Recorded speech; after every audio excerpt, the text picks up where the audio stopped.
Not my fault. This time, us being late was not It Mike. hasn't been like the last 3 times. I'm just saying it wasn't Mike. I don't want people like Kim pointing their fingers at Mike, saying Mike. It wasn't panicky because it put us into what do you call it? Shorts mode, and I was like, what the bloody? Now we're 5 minutes late. No, we're live. Oh, we're live? Okay. Yeah. Oh, never mind. Oh, I knew that. Yeah, I knew that. We should be live. Well, my opening says waiting for 10 Cars Tavern. It doesn't say live. Oh yeah, we're not live on the YouTubes. We're not live on the tubes. The kids, as the kids say. It says streaming. Oh my god. There we go. Here we are. I got a commercial. That means we're going to be alive in a second. All right. And I will point out once again to the tubes. Those tubes are not my fault. Restream changed its interface earlier today. Apparently, there were a few little tweaky thingies that are happening. I can't say. I don't know. But real briefly, since we got 14 watching live right now, thank you. Oh. We've been talking about membership here on the tavern. What it basically is the pre-recorded videos, not the live streams. You should get the live streams when they're live. But the pre-recorded videos come out 12 to 24 hours generally, unless they're breaking news.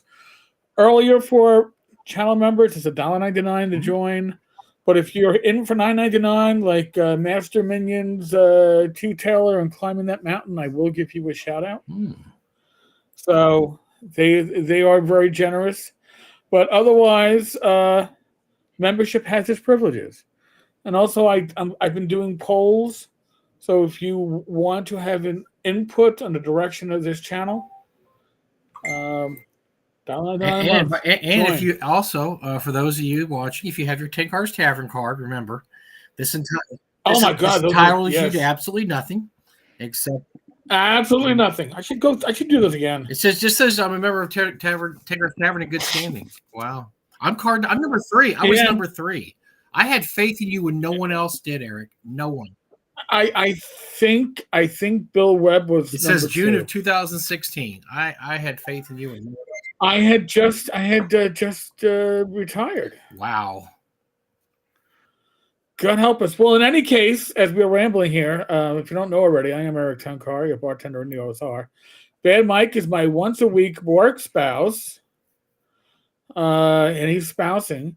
And of course, we got with us the Chubby Funster, Greg Christopher. Yeah, I'm more of like a work mistress, I show up from time to time. A little sexier, a little sexier. Yeah, I can see that. I am younger. Well, yeah, that is true. You are the youngest of the Grogmuds. Yeah. No, we don't know because we never see your face. So. Well, I'm on vacation. Yeah, I couldn't put my camera on if I wanted to. I don't have it. I'm not on the laptop. I haven't gotten my haircut since the week before North Texas. Oh my god! Golly. You guys take showers ever? I mean, come on, let's. Oh, and I take daily showers because it's the only way this hair can stay semi neat. Got to wash it daily, and I got to do conditioner now because it's getting too long. So would it be too meta of me if I paid attention to Kelsey's broadcast while we're doing our deal? Is that not good? So I should not do it. That is, I know, and I saw that too. And I want to address a comment from earlier on. Actually, all right. So it was before we were live, so I can't pull it up on the screen. But Off-Grid Gaming was like, can we coordinate these live streams amongst the different channels? Mm-hmm. And no, you can't. I listen. And listen, I'm going to say this. I'll be very honest. I do live streams, or I'm part of a live stream Wednesday, Thursday, Friday, and Saturday evenings. One Sunday a month in the evening, and then a random afternoon during the weekdays.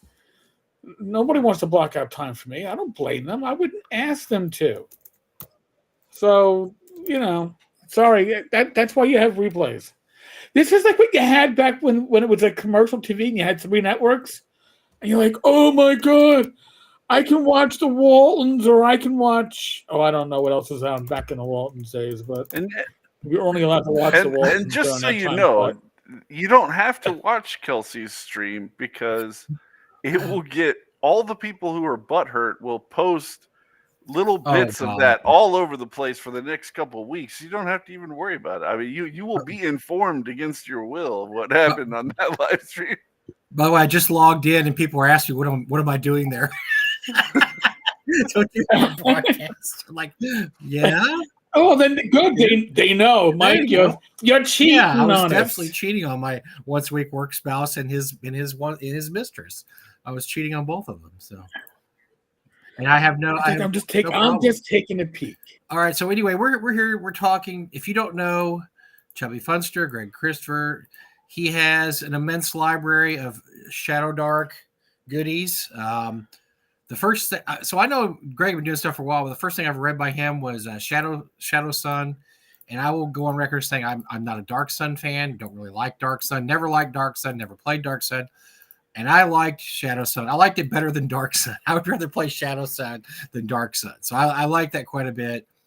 And since then, he's coming out with a ton of releases.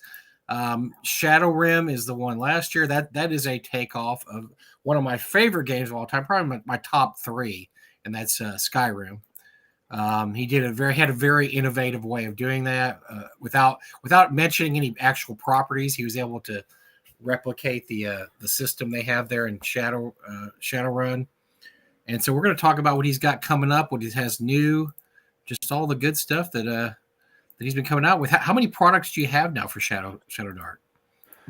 I'd say probably 10, maybe more. Let me actually pull that up and then figure that out. But yeah, in addition to the 2 settings that you talked about, some of my biggest selling stuff is supplemental to the main system. So I started out with an expanded equipment book and an expanded races and classes book, and those were just short PDFs at first, and then they got combined into what became the player's companion for Shadow Dark, which has got like an expansion of everything on the player side of the book, right? So the first half of the book, and then I got a lot of people asking me for a GM version of that, expanding out on the GM side of the book, and that's what came out at the beginning of this month, or beginning of March, a month ago,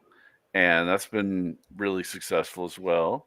But in the intervening time, I released the settings that you talked about. I released, I adapted some other stuff that I had written for Ambition and Avarice, my OSR game that was released several years ago, and I adapted it over to Shadow Dark.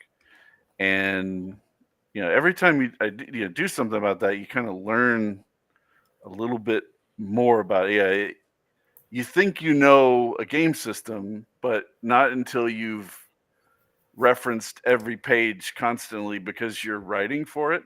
Like over time, you just learn it much, much more deeply. You see things that you didn't see before, and it's going to be,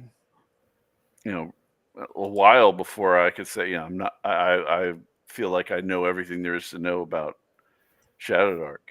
It's introduced, I think, a kind of a new play pattern in terms of it being a cyclical way that you're burning treasure back into XP through carousing, and the way that the game leveling works, so that even when you're at 4th or 5th level, you feel just the same level of tension and pressure that you feel at first level. And that is very, very hard to do. In most games, you rapidly scale up in capabilities and you're not threatened by the world to the same degree. I mean, I remember, Eric, when we were playing 2nd edition in Joe's game, we had so many utility spells and powers and stuff. We could just control the whole map and escape from almost any problem that we had. My character. If we had initiative, we were really my fucking character dangerous. alone was carrying 3 rocks. 2 of them were perpetual darkness that he could throw out 60-foot radius. He could create smoke. He could charm like 4 or 5 people before he ran out of charms. Just incredible power. And there was almost nothing that Joe could throw at us that was scary unless it just had immunity to us. The regular mundane nature of the monster was just not enough. And in Shadowdark, I have 4th or 5th level character. You still got 12 hit points if you're a thief or what. You could be killed in a moment. That's right, Tim. Unless you kiss a nymph, you're screwed if you kiss a nymph. But yeah, so that's why I've embraced Shadowdark so hard. Is I think it has a very innovative, unique way of doing things, and it's a chassis that allows you to do so much because it's so simple in its basic core structure. You can add on to it. You can make adjustments. Like on Shadow Sun, I didn't adjust the core systems anywhere near as much as in Shadow Rim, where I had to adjust for Skyrim. So Skyrim has an alchemy system and an enchanting system and all these kind of things that I was really worried would break the way that Shadowdark works if I added too much of them. So I had to be really careful about how to do the star signs instead of classes, and how to do enchanting and alchemy. People love alchemy, and being able to bring it in where it's randomized, so you don't know that an eagle feather does this, or a chaurus egg, to use this. What does it? What effect does it have on the potion? It's all rolled randomly the moment you pick it up. So every time you can't predict it. You have to actually experiment, like when you first played Skyrim. Not when you play Skyrim now and you've got Alt Tab over to the list of what all the alchemical ingredients do. Yes, which I have. Yeah, I have printed out next to my computer whenever I play Skyrim. But now, it's a real thing. So that's the joy that I have of it, is trying to find ways to adapt those things into Shadowdark. But the core basic, way that it works is so flexible and, like I said, cyclical compared to growing every single level. You grow, like in almost every OSR game still keeps that pattern. Maybe Lamentations of Flame Princess, you could argue, it's just not common that you get a break from that growth pattern. Sorry, I rambled on there for a while. No, you're right. By the way, folks, the Chubby Funster link that I put up will take you to Greg's drive-through store. So put money in his pocket, put money in the tavern's pocket, because we'll take 8%. Talk to us about Invictus. Okay, so Terra Invictus started out as a conversion because it was a setting for Ambition and Avarice 2, which it's still on drive-through. I've just kind of made it invisible for right now, just to make sure that there's no people that get confused and buy the wrong one. But I'll turn it back on in a little while. The products are now actually really different for reasons I'm about to explain. So what happened was I said, okay, I'm gonna convert this. I already have the map. I already have the descriptions for most of the hexes. I was like, there's some things I'd like to change revisiting this product, but whatever, it's not a big deal. And I started down the road of making this conversion. And what I found was that I had developed this icon system for doing Terra Invictus for Ambition and Avarice. And what I had done is so there's like an icon for weather. When you go into the hex, the GM doesn't have to look for where the weather description is. It's the first thing. There's an icon, you read the weather. Then there's like a little eye icon. That's what you see when you enter the hex, and you read that. You read that. And I had icons for when there's a monster, and when there's a dungeon, and when there's a person who can have a trading opportunity with, and all these different icons that I had developed.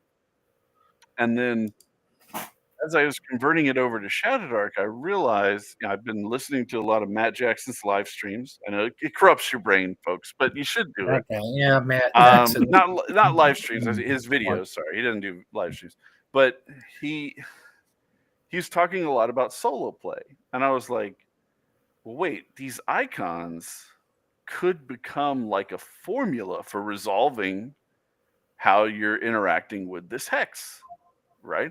And I thought about, when you're converting a 200-page book, you've got a lot of time looking at this thing, thinking about this thing. I'm like, holy crap, like there's all these things I could do in Shadow Dark that I hadn't thought of when I was doing it in Ambition and Avarice. So I started reorganizing it in that sense, and that turned it into a much longer and harder project than I had originally anticipated. But what came out is a campaign setting that you can run normally, no problem. The icons just help you find information faster. Mm-hmm.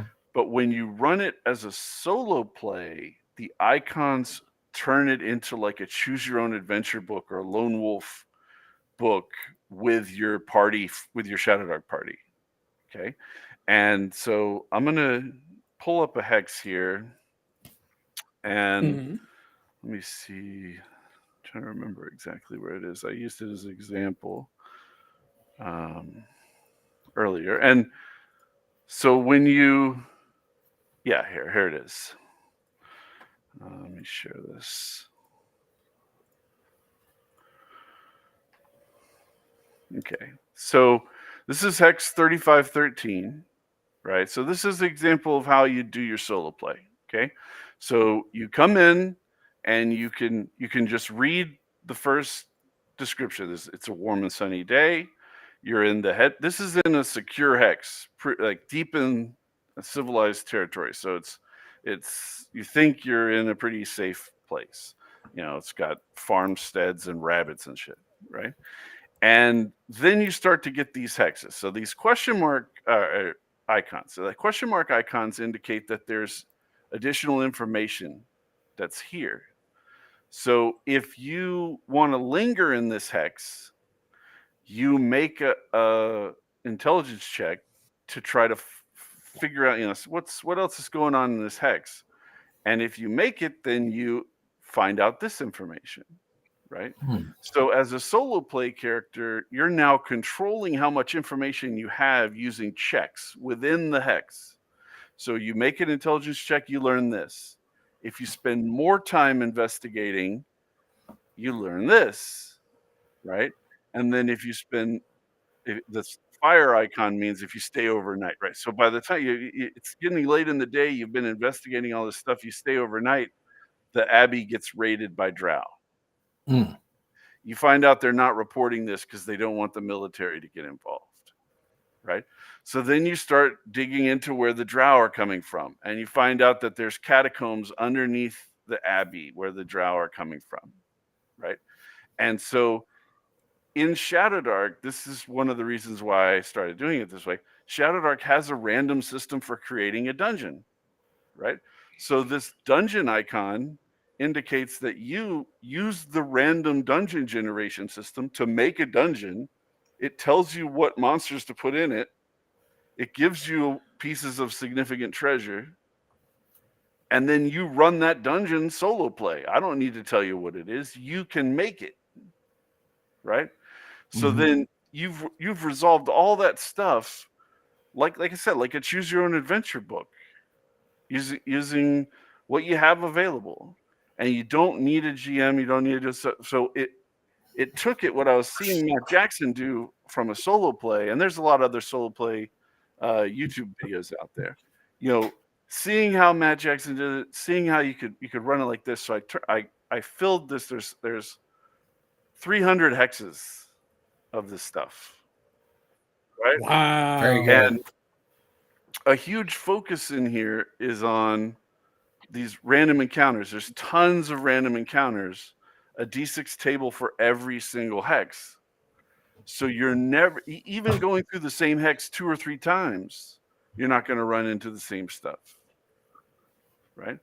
And as you explore more of this stuff, I've got almost every single monster from the Shadow Dark core rulebook is here, right? And then I've added some like Aarakocra and giant black ants, right? So if you just click on the Aarakocra, it goes to the monster section. Here's the description for the Aarakocra, XBX monsters, whatever. And I have villains back here too. There are villains on the map that have their own objectives, right? Eric actually ran into this guy when we play tested it for Ambition and Avarice. Oh, did I? So this was the guy who had the fort where Rob cast that spell that caused them all to turn on each other because they heard rumors that the guy was screwing him over. So Rob cast a spell and caused these guys that were working for this colonel to turn on each other, right? But he defected from his country. He's trying to raise his own little army, right?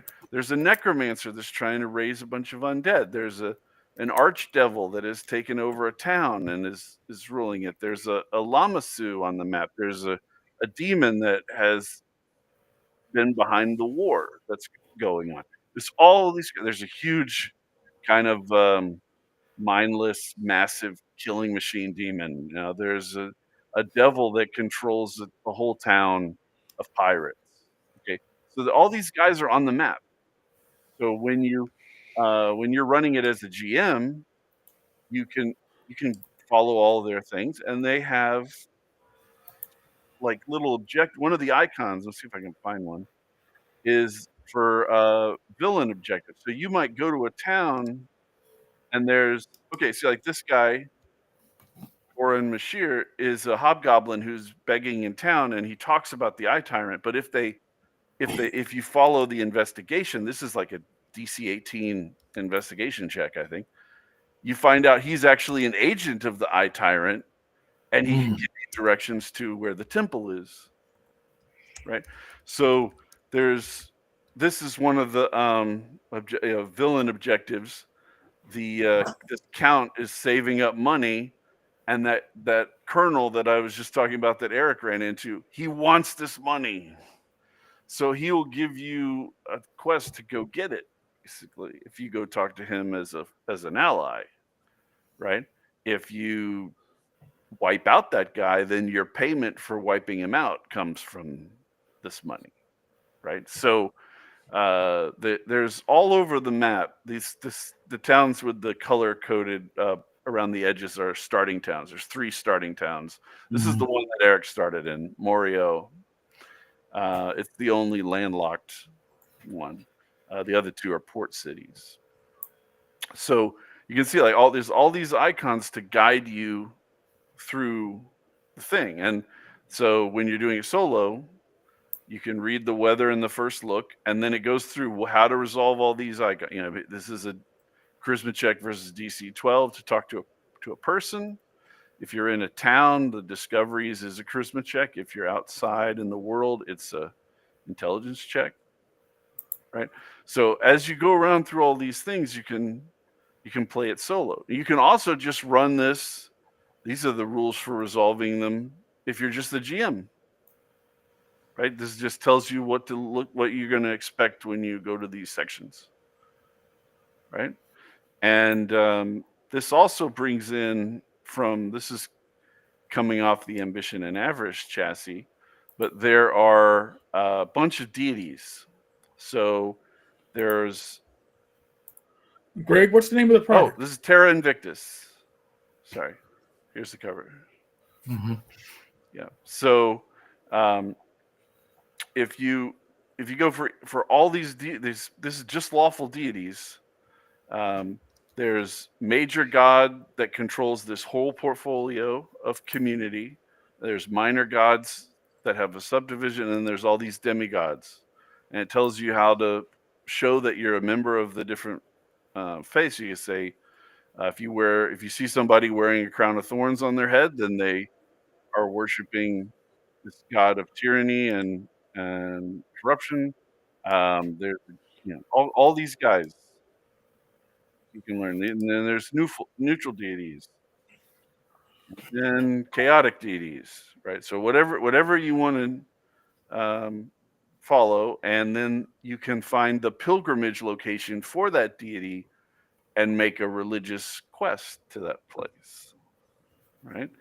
And I also added in this, and this is also in the GM's companion, an acts of devotion system. So instead of carousing, because it doesn't quite make 100% sense that your cleric is going to go carousing at the end of an adventure, right? So you can spend your money on devotional events instead. It works the same as carousing. And then you can gain XP, gain allies, luck tokens, stuff like that, treasures, things like that. So all this stuff was converted over as a frame from Ambition and Avarice, and then I added a ton for Shadowdark. There's way more content in this book than in the Ambition and Avarice book. So, but yeah, you can find, vultures is a monster from the Shadowdark core rules, bugbears, so on. Action from There's a whole bunch of stuff scattered in here from the monsters that I am adding to it. Right. So this is this one came out at the beginning of the month, also beginning of last month, and it's been doing very well. Just like I've got the GM companion, and this is similar to the player's companion, but on the GM side of the book. And so, for instance, in the GM book section, there's only one point of interest table for all environments, right? So I changed it so that there's less likelihood of you getting a settlement in a Arctic location, and more odds of hazards and bad stuff happening to you. And then coastal, desert, forest, etc. Right? So all of them are in there, and those are all hex types that are in the Shadowdark core book. So it still aligns with that. I didn't adjust anything in a way that would take it away from working with the core rule book. The same thing for hazards. There's one table for hazards in the Shadowdark core book. I added every single one. Some of the ones that were in the original table that Kelsey made are here, but they're dwarfed by the number of new entries. Okay.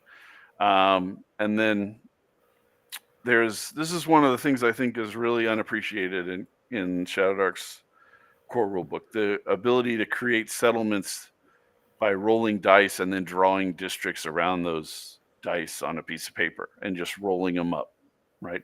So some of these are the same as Kelsey's. I just changed the name so it wouldn't be any conflict with her tables, right? So if artisan district, I think is hers, a craft district, so that there's a craft district table that doesn't conflict with her table, right?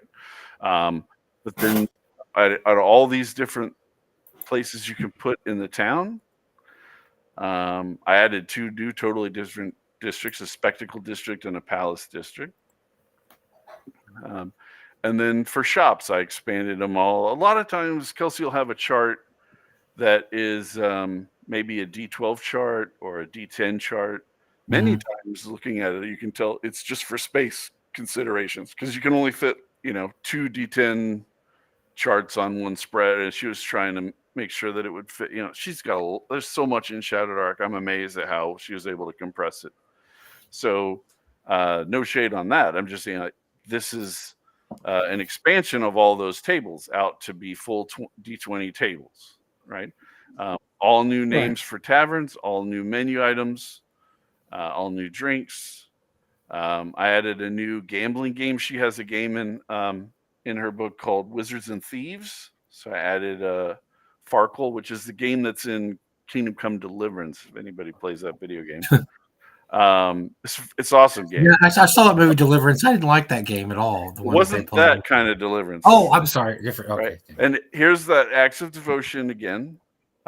This has been adjusted a little bit because there was some setting content in Terra Invictus here, but it's otherwise very similar tables. And then I also added a combat training one, which is like a fighter's way of doing carousing, and a magical study one for a wizard. So everybody would have all 4 of the core classes would have a way of doing their own carousing events. Which And makes you can sense because I use a carousing table and it's just a one size fits all. And there's Yep. I had to I have an all dwarven party in a dwarven city. I had to change up some of the carousing because it just didn't make any sense within the realm And of also, the dwarves. if you have all 4 or 5 characters rolling the same table over and over again, like you duplicate results. That's just the fact. That's just the reality of tables, you know. Yeah. So having Right. more tables is great on that.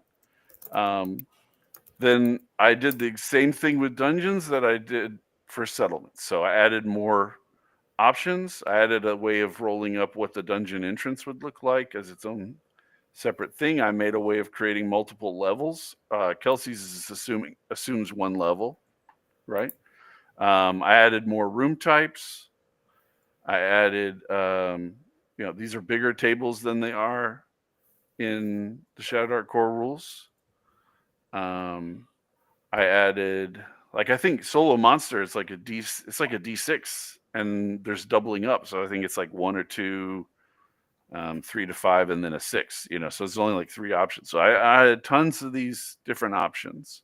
But sometimes there's references like, roll 1 mutation here from the core rules. There's mutations in the monster section of the core rules.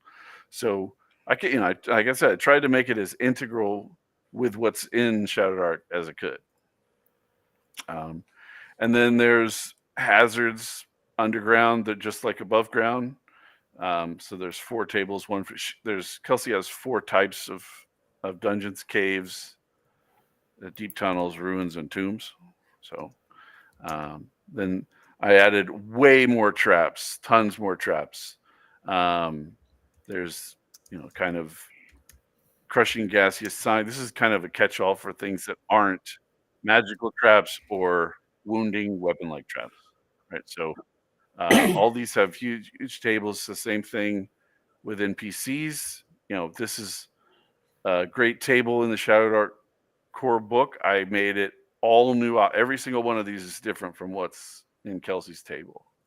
So you can create new occupations, new rival crawlers, all the party names are different. So once you run out of party names in the core Shadow Dark book, you can use this table to make new party names, new things that they're known for doing, tactics, secrets, all this stuff is new. And then I added, this is something that I've seen people complain wasn't in the Shadow Dark book, probably just because the monsters by level are not equal, right? So there's not Right. 20 level 1 monsters and 20 level 2.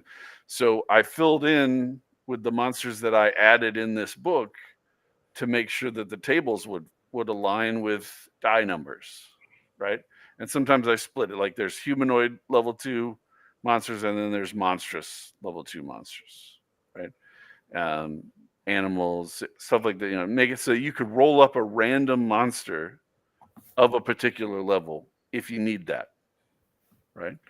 I added more elementals than in the base game, and then all of the monster descriptions are here, right? And if we go to the back there, this is the treasure book. I had released a PDF only treasure book maybe 5 months ago, 6 months ago, and I incorporated all of that in here because that was PDF only. So this would be POD to add, so you could have it as one POD item. So it has all these treasures, totally replacement for there's dungeon dressing, and then there's total replacement of all the treasure tables, and they're full D100 treasure tables. They're not D100, but it's really a D50 because it's 1 to 2, 3 to 4, 5 to 6, etc. So these are true D100 tables, and then new boons, all the different boon options, new potion options, all the stuff. So everything just takes what Kelsey's been doing and massively add more of the same options, right? So she cut things for space or adjusted whatever. I just blew out full tables for all of them. Even with all the cuts she made, that book is a tome. You can beat someone to death with it. Yeah, it's good. Yeah. So it's kind of funny. So I'm looking at this. I see a lot of stuff I like that I also see in Greg Gillespie stuff, because Greg is he won't give you just one die 100 table. He gives you like 3, because I guess he wants you to never duplicate your results. So I like that kind of stuff. I like it when because nobody likes to roll for random stuff and have the same result happen 3 times in one session. You want exactly. different Like, stuff. to me, it's just having more options in everything. That's been my goal the whole time with all the stuff that directly supports the shadow art, and I try to put those things in a straight black layout design, so it's clear that it's for use with the core rule. All the stuff that's my own settings have their own trade dress that's different. Yeah, and it makes it easy to read Yeah. too, which of course I appreciate, being an old fart whose eyes don't really work that good. So yeah, so yes. yeah. So Yes. with both of those products coming out at the beginning of March, it's been an amazing March for the Funster. Oh my gosh, unbelievably successful. I'm very happy. Yeah, you have no shame about hanging on to those coattails, do you? And riding those coattails all the way to the success, Phil. I see it as I saw the potential before other people. Like, would you say that the guy who wrote Eberron was riding on the coattails of 3rd edition D&D? No, it's just, if you're going to make something, I'd rather make it for what people are interested in buying things for, rather than there's a lot of people, and I mean, this is just, I think, a human thing, but I think it's really accentuated with the high IQ nerd crowd. Oh my God, it's really a problem. Is that they would rather be right by themselves than make any type of conciliation or make any adjustments to account for other people's tastes, right? And you look at the OSR, look at how many systems people have made that where the difference between what they're doing and just Labyrinth Lord is like 3 or 4 house rules, but they wrote their own book and released their own book. It's like, if you're gonna make a derivative thing, it needs to be really really different from what you can't make 3 tweaks to Shadowdark and release Mike's Shadowdark rules. Like that's. Well, that was my plan, so I guess my plan's out the door now. No, but that's what a lot of people do. Yeah, you make a good point about that's the whole thing about the OSR. People are like, well, oh God, the OSR has so many sets of rules, but you look at every set of rules, and they're really just it's one person's house rules, right? That's their house rules, and if you get 2, 3, 5 different kind of cool things out of it, then it's worth buying. If nothing else, I think I always say the goal of a DM is to create your own rules, and I'm not talking about Joe the Lawyer's 25 pages of house rules based on 2E. Oh, don't get me started on that. I'm talking about making Mr. Gunn anticipated it and dropped it in the chat right before you said it. Yeah, so I mean, I understand, but bring in stuff like Greg has some good ideas that he puts in Dragon Slayer that I like. I'm like, I like that idea. I just tell my group, hey, we're adopting this. Okay, we throw that in there. It doesn't even have to be written down. We have a rule for crits. The new campaign we started, I've never had crits. I just don't like them. Everybody's like, you know what? Can we have crits? I'm like, okay, how about if we do this? And everybody liked it. They love rolling for crits. You roll a 20, you get to roll a die 6. You roll a 6, you have double damage. That's all it is. So I mean, does it happen very often? No. Does it happen in situations where the guy has 1 hit point? Doesn't matter. Yes, but every once in a while, boy, that comes up, and it is they're hooting and hollering because it's so cool. But that's just a dumb little house rule that I threw in there that anybody could throw in. Obviously, a crit house rule. But that's the whole point. That's the whole point of OSR games is you have a set of house rules and you pull what you like. You pull what you like out of it. I mean, you may play OSE but you don't like this, and so I'm going to put this extra rule over here. That sort of thing is cool about your product too, Greg. As I look at that, and that works with any old school system. It works with anything. Yeah, I've had a lot of people tell me they've used the GM Companion with OSE or with another system like that. Yeah, because it does. I mean, a lot of it just references treasure with a gold piece value or a monster with no stat block. There's no stats. You go for your own Don't stats. use the stat blocks that are in there's a monster section. You can still use all of the ways of rolling up a you don't need Greg to tell you what the stats are for an Aarakocra. If you want to make an Aarakocra, you can do it. I think that it's good to have a good.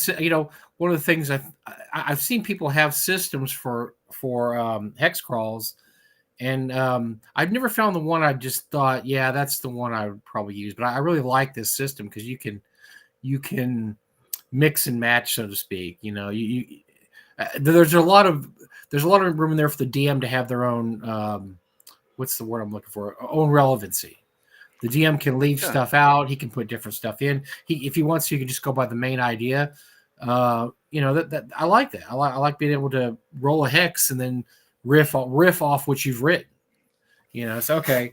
Greg said this is there. I don't like that. The drone beneath the cathedral's okay, but I don't like this and this. I'm going to change that up. Very easy to do. Very, very simple to do that. Yeah, and I think that's what's going to happen anyway. And I think one of the reasons why Shadowdark has been so successful is that it combines just the right mix of game mechanics in a way that appeals to a different crowd than AD&D, first edition. Excuse me. Well, and you said earlier, it's the whole thing about, and this is just, we know this.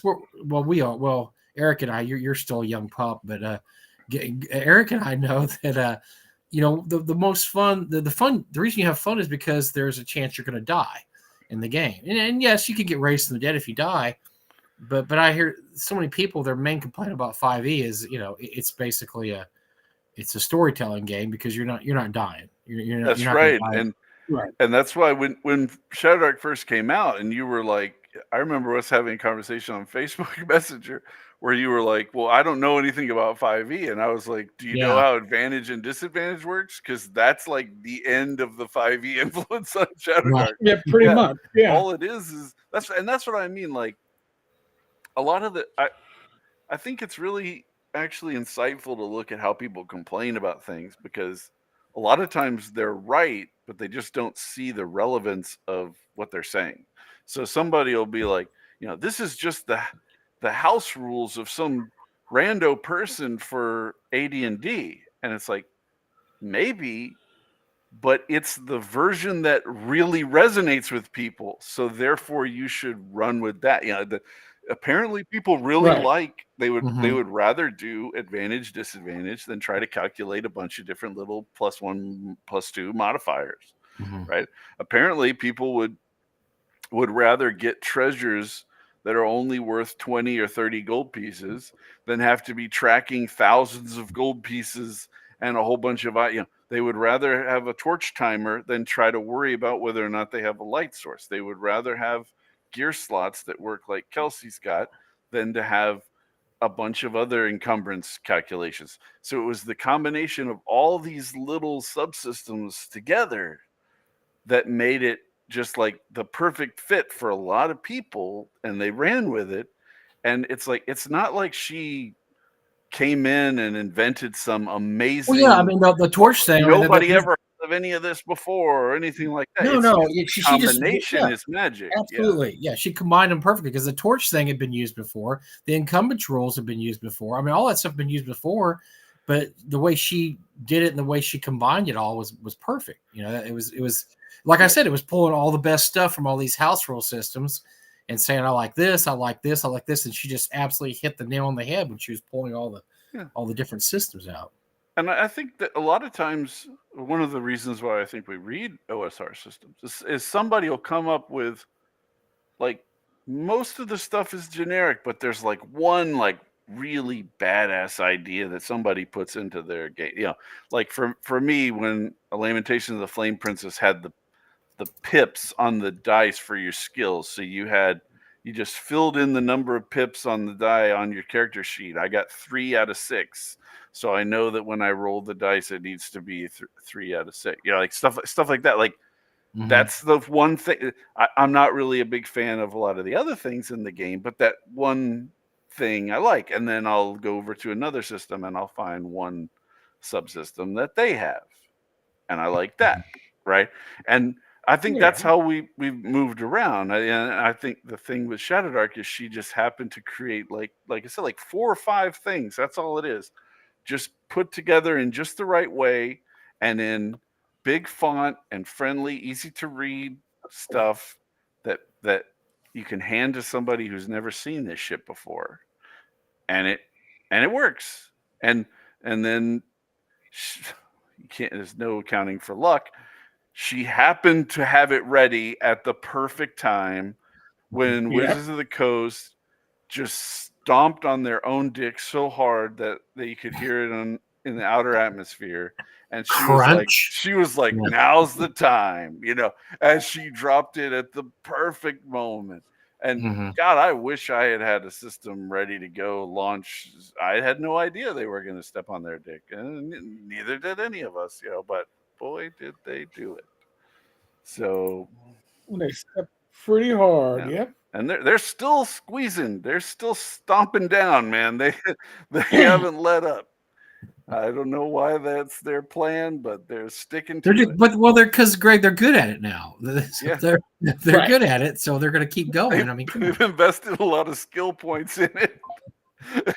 Practice makes They're perfect. making a +8 roll with advantage and synergy, man. We found something that we're really good at. We found something we're just really, really good at. Chloe loves to be a part of Whoa. things. Hello. Hit the wrong button there. You watching more videos on the side, Mike? I got some porn going on the side there too. So. Okay, gotcha. Hey, I thought it was just be, Joe, but hey, you there know. you go. It's a joke. hey, be careful. They broke a big network dear. out in the EU today, I believe. Why does Eric know that? Million. Very suspicious. that Eric's knows on that. top of this. Because I happen to be on a cop bulletin board, Oh, and of course they were mocking a disgraced New York politician boy. who got arrested in Miami for bad kitty things. Oh dear God. Gross. Well, I had to get off the plane because apparently they knew what to expect. That's all By I the can way, I'm say. looking at Shadow Dark right now. 1.955 million. It Yep. should hit. It's got weak. It'll hit 2 million. To answer Mr. Gunn's question in the chat, I think that the Kickstarter is the way of making real all the stuff that had been happening invisibly for the past 2 years, right? So Shadow Dark comes out, tons of people get it, and tons of people get a lot of Kickstarter products, and then you don't know if they're really using them or not, right? And so this time goes on, and people can go, well, I don't know, maybe Shadow Dark is, just flash in the pan or whatever. I knew that wasn't the case because I have sales numbers, right? So I'm sitting there watching. I'm like, people are definitely playing the hell out of this game. And then when she launched her second Kickstarter and it just blasted off, it was like it was the clue for people who weren't seeing the numbers that I was seeing. Like they were like, oh, there really are people that are playing the hell out of this game. And that brought a ton of additional attention into it. I think, Kelsey's talking about now getting into more retail space. It's very hard because distributors want a big slice of your pie, and she doesn't want to give it to them for free. And there's a lot of factors like that, but I think that it's well, not just on that. its way. Yeah, it's on its way to be. Stores don't want to give up shelf space, and my local store, they've been around for 30 years now, and they're so chintzy with their shelf space that they won't give anybody a chance because traditionally the one thing that succeeded with them has been WotC. Well, lately they've been getting really, really angry at the deal for WotC distributors. They're afraid that 5E is going to drop off the cliff here because they're not seeing any sales. They're correct. Well, yeah, and they're not seeing any sales on the new stuff. But the problem is that they haven't invested. They haven't invested in other companies. They haven't invested in DCC. They still have a lot of Paizo stuff on, but honestly, Paizo may be kind of flailing in the water also. And so they don't really have any. They don't have any go-tos. They have nothing. They don't know what to push in their store. They're trying to push, like, Warhammer type stuff, but that's a high buy-in, and for most people, and that that's not necessarily a kind of game they have a gaming room. That's not necessarily the kind of game you play in a gaming room unless I don't know. It's just that it's really hard to get into stores. I know that I know Frog God has made attempts in the past. We've done, some have been successful, some haven't, where we say, look, can you carry our stuff? And everybody's always like, well, we haven't ever done it before. We're scared. We're scared to do it because we've never done it. But you have to start somewhere. You've got to start somewhere pushing something. Well, I have seen some stores do DCC. Away from corporate's not really the word I would pick ideally, but I'll use it because I don't have anything better. But a corporately produced product has a lot of fingers in the pie, right? So and I think it's helpful to imagine if you have no skills whatsoever, because that's the people running WotC, right? Okay, you have no skills whatsoever. No, so what are you going to do to create a game? Right. First, you have to hire people to write the game, and you have to pay them. Then you have to hire people to do the layout of the game. You have to hire all the people that you're going to do for art. You're going to have to hire people to print the product. Yeah, you got all these things, all these people that want a piece of that action, and then by the end of the day, you're trying to squeeze some profit out for yourself. So the only way to make that work is to get as wide of a distribution pattern as you can. So you start making your product appeal to the most number of people that you can make it appeal to. And over time, that turns it into bland gray paste, right? So what you can move to now, you can have an individual or a small team of the people actually making the thing. And those people can get a much bigger piece of a smaller pie, right? Yeah. I don't have to sell as many units as Wizards of the Coast to make the amount of money I make per unit is way higher than the amount of money that they're clearing as profit. Now, their gross numbers may be huge, right? They may be bringing in massive amounts of gross, but their costs reduce their profit per unit way, way, way, way down, right? Mm-hmm.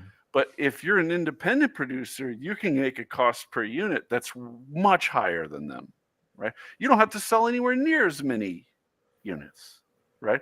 So that's the environment. So Kelsey is individually making a hell of a go for it, right? Way more successful than any of these people who've been working at Wizards of the Coast for years, earning a regular ass salary, right? So that's the kind of thing that's happening. Is people, we've seen this happen in fiction books, we've seen this happen in video games. Is moving to where people, there have been Kickstarters for video games. There's all kinds of ways of taking that corporate profit structure out and replacing it where you're getting a higher per unit return, and you don't have to sell as many units. Mm-hmm. So that I think that's the future. So the big thing from the Kelsey Western Reaches Kickstarter is the per backer buy-in is massive. Each individual backer is putting in huge amounts of money. That's the future as far as I'm concerned. I would rather have a smaller number of very, very dedicated, hyper passionate fans than everyone under the sun marginally interested in what I'm doing. Mm-hmm. No, it makes sense too. It makes sense. That's how. Look, if you're in the OSR, that's how you succeed, right? I mean, definitely. You don't. Well, look at DCC. DCC has really, really succeeded, especially the last decade or so, not by scattershot at all. They don't do a shotgun approach at all. They do look. They said this is our system. Here's the rule book. They really haven't. I mean, they've come out with 17 different versions of the rule book, but it's really the same game it's always been. I mean, they let fans take over. Fans do a lot of work. I've played it several times. It's a great con game. It's a great game to play at cons. Yeah, It really is. I think the greatest innovation that they brought was that randomized gauntlet character creation system. Fantastic idea. One of the best innovations in the past, what was it, 10 years ago, about when they came out? Yeah, I mean, just really great idea. I really love a game where you can go to a website and click give me a starting character, and it just makes it and gives it to you. Yeah. The value of that is so incredible. It's awesome. I was prepping for I ran Curse Scroll 3 for my Saturday night group a couple weeks ago, and all they had to do was go on to Shadow Darklings and click. I gave them, I said, you have to choose between these classes and these ancestries because it's, limited to that Nordic setting and Curse Scroll 3. Boom, they were done. They were posting PDF output from Shadow Darklings in a 10 minutes time frame. Like, here's my character. Right. And you can just play.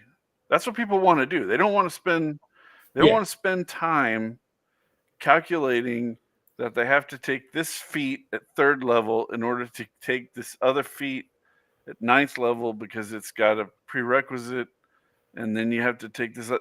That is death, man. That sucks. Well, like Shadow Dark lowered the barrier, right? And still is a very meaty, full game to play.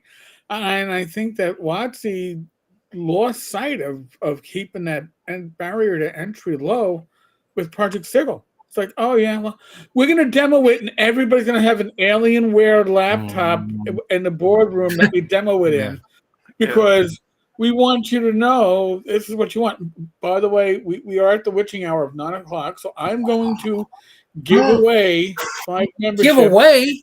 I know.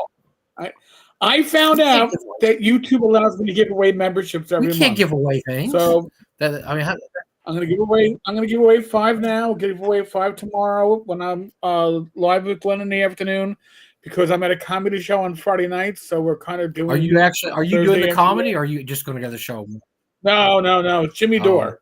I'm going to watch some. I'm going to watch some political comedy from a guy on the left that calls everybody for what they are. Yeah, Jimmy Dore's. I like his stuff too. Yeah. So, all right, we're giving away 5.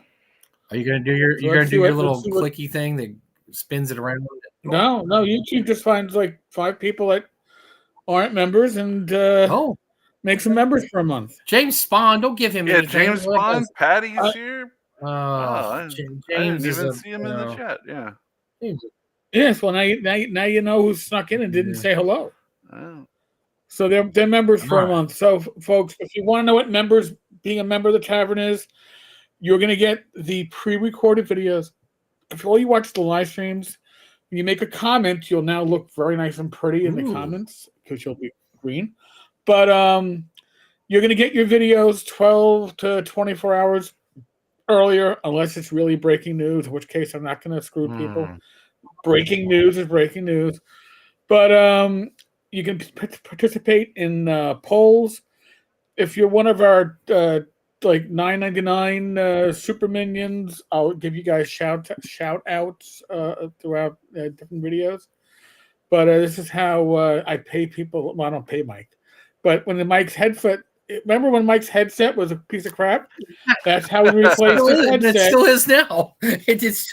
Well, yeah, he turned the one that we replaced into a piece of crap, but it lasted for a while. It did last for a while. Never figured out. Listen, running a YouTube channel it sadly isn't zero sum if you want to run it well, but I like to make it like was it carbon neutral? I like it when it starts not draining the pocket. So I've been doing so pretty well on that. So thank you. And I'm going to remind folks again, if you are looking to find Greg's stuff, I've already put this up before, but I'm going to put this direct link up right now.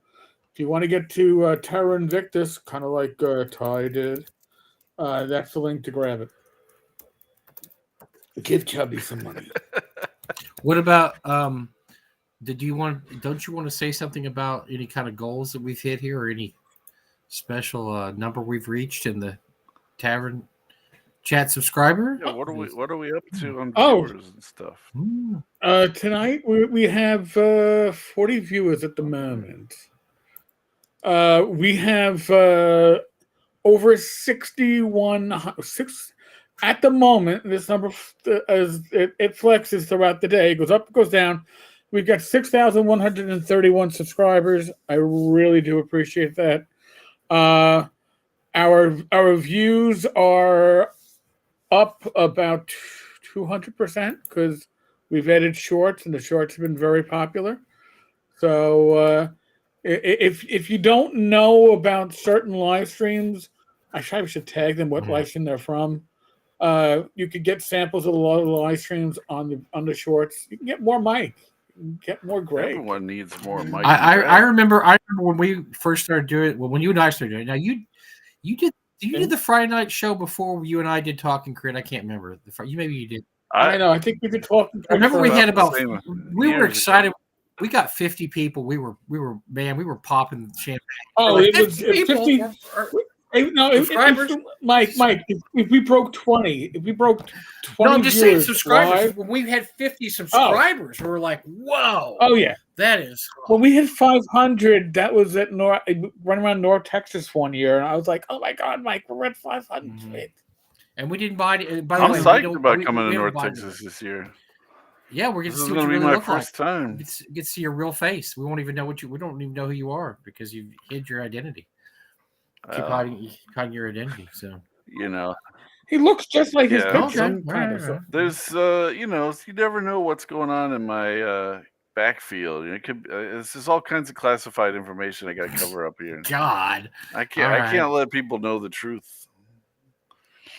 All right. So do we have any? I didn't see any Watsy news this week. I saw. Oh no! You missed Watsy Stupid. Missed it. I've been busy this week. I had a leak. I did take a leak. No, I had a leak and I had a backyard faucet leak that we fixed. I had a branch in my backyard that came off a tree. I had stuff going on. Okay. Well, you had stuff. Yeah, I had household stuff. So yes. I mean, this hit like Screen Rant and IGN, and I didn't even do a video on it because I was like, this is beyond stupid. And Wizards of the Coast gave a DMCA takedown for a Stardew Valley mod. I had to look up what Stardew Valley was. I know what it is, sadly. All right. So you know what it is. Apparently, it's like a 10-year-old Japanese-looking RPG. I'm assuming it's free. It's like a Farmville type thing where you're building up. Okay. You're building up a little thing. It's all cutesy and so on. Yeah, it looks cutesy. Mm-hmm. So apparently, one of the fans, had done a Baldur's Gate 3 mod, which allowed you to I guess walk around in the Baldur's Gate Tavern or whatever and see some of the characters. Well, they hit them with the DMCA takedown and then apologized because they got a lot of bad feedback on that stuff. What's interesting to me is DMCA takedowns are a Schrodinger effect, right? So if nobody notices, it's always legit, right? But as soon as anyone observes the DMCA takedown and talks about it, oh, what a mistake. So sorry, we didn't mean to do that. Please forgive us. That you never hear them. It breaks. They took something down, and they're like, "Yeah," and we're glad we took it down because fuck them. That never happens. That never happens. They're always sorry that they did it. It's never intentional. It was never Yeah, intended. that's what they said. Yeah. We issued that by mistake. Oh, really? Oh, really? So they tried Yeah. to CYA afterwards. Well, which really means that you are overzealous because you're not protecting. For your copyright, you don't have to protect copyright like you do have to protect trademarks. If you don't protect your trademark, you can get screwed. But your copyright just means, hey, you think that you'd be like, well, it makes more people want to know about Baldur's Gate 3, but I think it's still watching his butthurt that they didn't produce the game themselves and make even more money. I think that's they what have a zero-sum perspective. That's why they did the OGL thing in the first place, is that they don't have a way of seeing that other people talking about their product is good for their product. They see anybody else doing anything as a threat to them, which is absolutely ridiculous. It's like, if we've learned anything from modding video games, it's that if you let people mess with your product, a lot more people will come in and play your product for a lot longer. There's people still playing Skyrim with mod, like, because still got mods. There's still mods released every day. If there were no mods, nobody would be playing Skyrim anymore. You know what I'm saying? It'd be a 10-year-old game. Yeah, this is exactly how you create longevity and fan engagement and all this shit. Every time they see it, they stomp it out like a all they know rat, is Greg. All they know is they're not getting money immediately in their pocket, and that must be wrong. That's all they know. That they don't look at the longevity. I don't think a lot of them are concerned about the longevity. I don't think they really care about that. I think they care about the next quarter, maybe the next year. They're just not poised to care about the future. That's just not something they look at. I think they care about the immediate effects and how is that money immediately going to hit our wallet. And if it's not, then we don't want it. We don't want to deal with it. Yeah, it's so short-sighted. It's unbelievable, and it goes to Joe's theory that because they don't even know how to play, they don't know how the game works. So they can't even understand why somebody releasing third-party content would benefit them, because the people making the decisions don't understand they're not getting money in their pocket. No, they're not getting money immediately back in their pocket, and they don't understand that. How would this help us? And it's like, shut up! Oh, you don't know what you're talking about. Right, you don't understand the long tail theory. I mean, honestly, Greg's whole drive-through storefront is built on the long tail theory. This happened. Remember the music industry for you youngsters out there. I don't know if there's anybody young enough, but 25 years ago, when we got the internet, and we had downloads, and we had all this stuff. People would download albums for free all over the place. So there was all kinds of sites, torrent sites. I downloaded so much shit off torrent sites. It was not even funny. Now, mostly I downloaded a lot of stuff I had, but I had it on record. I didn't have it on CD, so I wanted to listen to it. Right. So people would download this stuff, and of course, then the music companies decided, we're not making any money from this. And they went after him, and it became a public relation. It was WotC. It was a WotC-sized public relations disaster. Grandma gets sued because her grandson. Absolutely, he's not lying. That was one of the cases. Was grandma gets sued? Granddaughter came over, downloaded some songs. AMA or whatever found it on there and sued her for $260. I mean, it was ludicrous, and it went on. And then finally, somebody started crunching the numbers in one of the record companies, and they don't do that anymore. Why don't they do it anymore? Because they found out that in the long run, it increased sales. It actually increased sales to have illegal copies out there being downloaded, because people, they like to hold stuff in their hands. At least they did about 35 years ago. And they would download a CD and like it. And they go buy it for their car, go buy whatever. Now, of course, it's a different model now. But they realized they were, as Greg so eloquently put it, they were stepping on their dick every time they'd sue grandma or crippled teenage girl who wanted to listen. I mean, just anything. I mean, just the worst case scenarios you can imagine. That's what happened. They were suing everybody. It was a shotgun. And so they were getting such bad publicity, and it made people pirate more just to stick it to them. And then they realized that they weren't really being hurt by pirating, and so then they just backed off and said we're not going to enforce this anymore, because they finally crunched the numbers. WotC doesn't have a number cruncher anywhere in that No. they don't know how to crunch the numbers. They have no clue what's going on, and so they're not even interested in how people are using their product.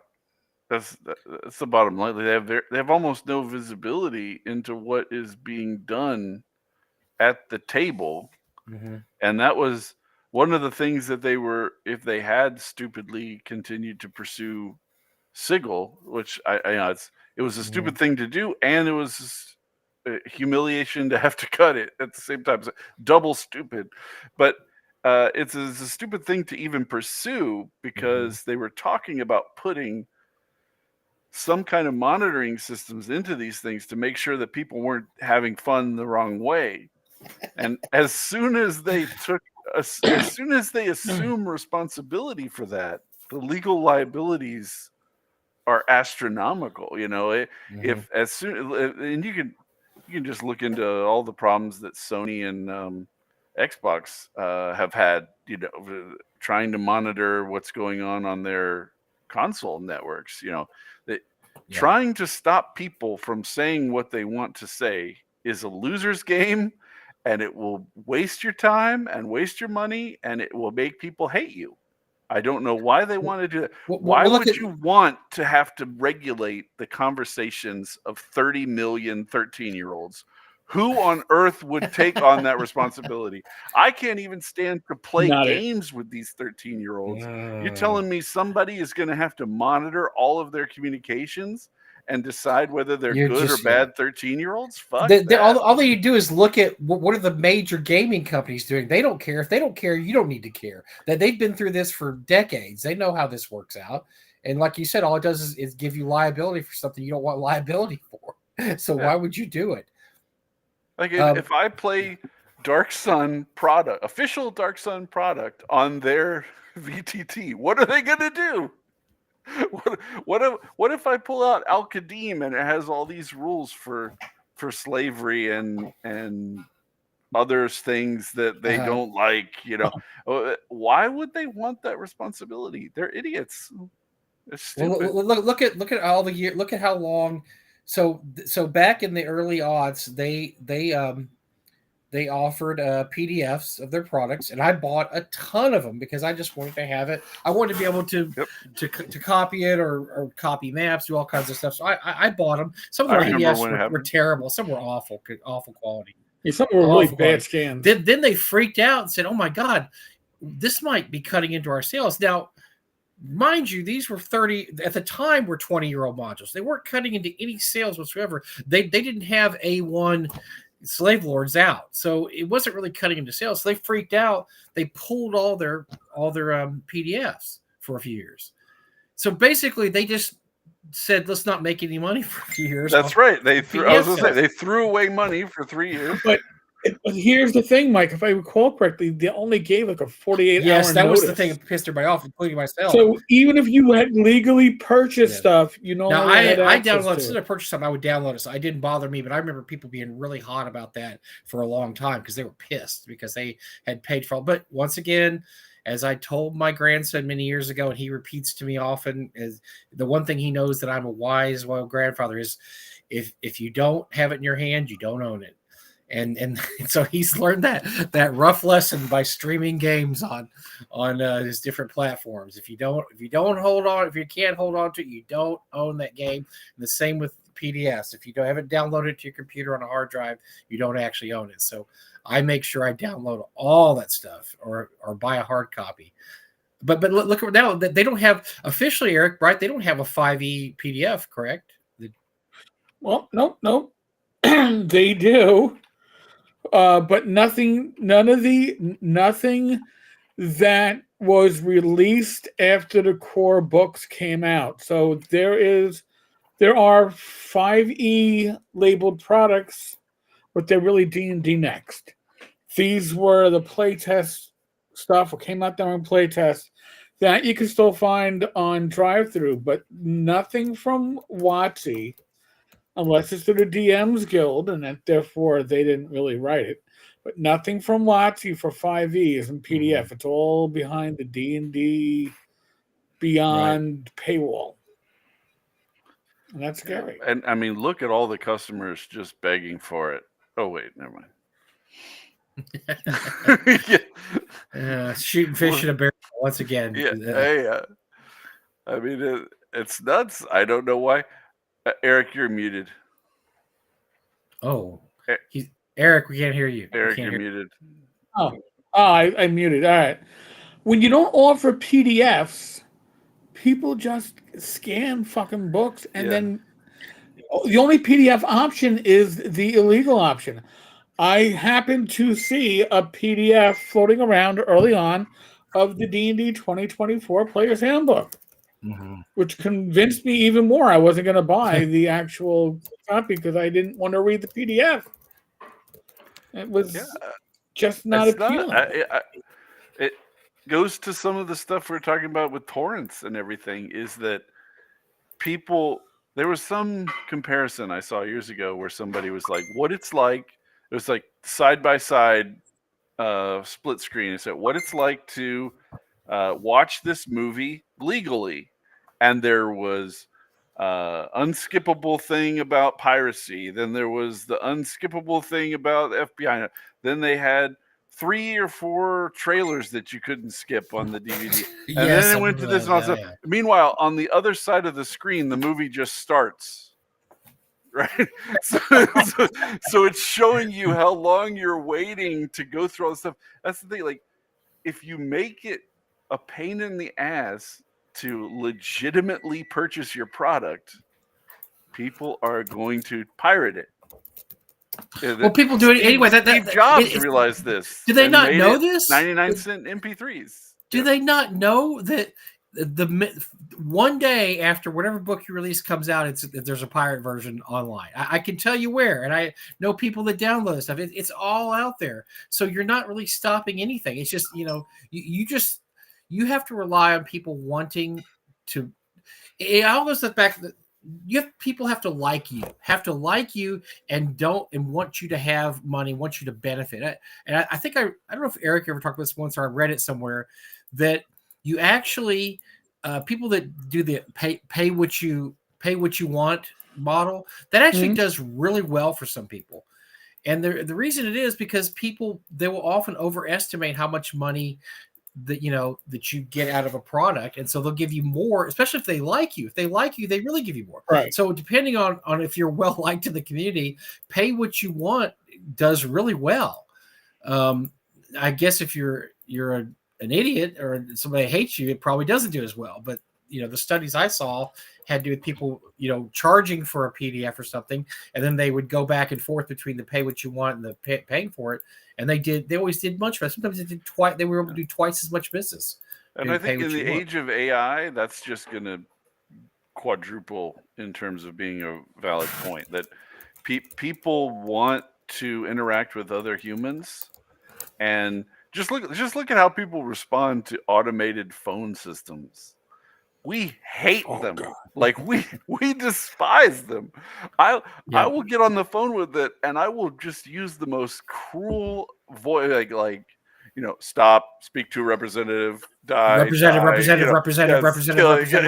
I hate them, And so the idea that you're going to then replace your whole business with that as your sales model, nuts. Like what are you thinking? But yeah, the future is authentic human interactions. And another thing that we didn't talk about, Kelsey, is that she's one of the nicest fucking people in the whole industry. If we talk about people will walk through fire for her. That is a big reason for her success. If you ever see a picture of her not smiling, please send it to me because I don't think it exists. And she's I try, so I keep my wife up on gaming info, and she's met Kelsey and she's met Jesse, and she knows who people are when I say it. And so she's asked me for why is she's so popular. She says, I see her and I see she's attractive and she's smart, but there must be more to it than that, right? I was like, well, yes, there is. The fact is that she is really into her product. She she acts like she actually likes playing the game she wrote. And I know that sounds stupid, but it's not, is it, Greg? It's not. No, So, she does, and I want to build on that because I do think it's worth addressing the gender issue. And I'm going to come at. I don't think you will have ever heard anybody address it in this way. So oh, when I leave my house and go meet with another guy in physical space, and I return to my house, my wife asks me a series of questions, all of which I respond to of, I don't know. I didn't ask him about that. What? Yep. She'll be like, "What's Yeah. going on with his nephew?" I don't know. What's his wife doing these days? I don't know. Like when I'm together with the guy, I do not ask any of those questions. She meets with people. She asks them this question, asks this question. She approaches it from a totally different lens. And I think that is at the root of a lot of this stuff, is that Kelsey is interested in things in a social way. She communicates to people in a social way that I suck at. I recognize that I suck. I wish that I was better at it than she is. I just can't. I just don't know how to do it. No, gender. It's hard for me to remember to say thank you. It's a gender issue. Absolute gender it's hard. issue. Yes, I agree. Yeah. I try to be nice, but my name's Bad Mike, so it's tough most of the time. Yeah. But you'd be surprised how many marketing strategy. Sorry, my biggest marketing strategy is whenever I see anybody say anything about me, I try to remember to say thank you, glad to hear it, something like that, like to actually respond to it, because that's not my instinctive reaction. I'm a introverted dude. I don't do that stuff.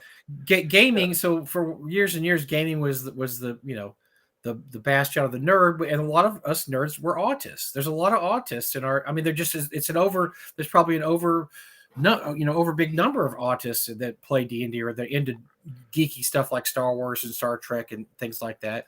Just because the way the hobbies lend itself to certain behaviors, and there's nothing wrong with that. But one of the things a lot of autists have issues with is communication, is reading emotions, I mean, do I stop talking now? They don't know what. I talked to a guy once, a good friend of mine. He's actually told me, because I don't know when to stop talking or start talking. He doesn't recognize conversations, I guess, how they flow. And so he watches a lot of TV, which really isn't a great example, because especially if you're watching a comedy show, it's it's back and forth, and that's how people talk. Yeah, so he has a hard time. So he'll be quiet most of the time, because when he starts talking, he says, "I don't know when to stop talking. I don't know when to shut up." Kind of like me. And he would just keep talking and talking. And I understand that, though, knowing that about him, like, I understand, but he has no clue. It's just something that doesn't register with him. Why would you just jump into a conversation there? I'm like, I can't tell you. It's like, you got to know, you just kind of know, because when conversations ebb or flow. And so you have a lot of these type of people that have, a lot of these different issues.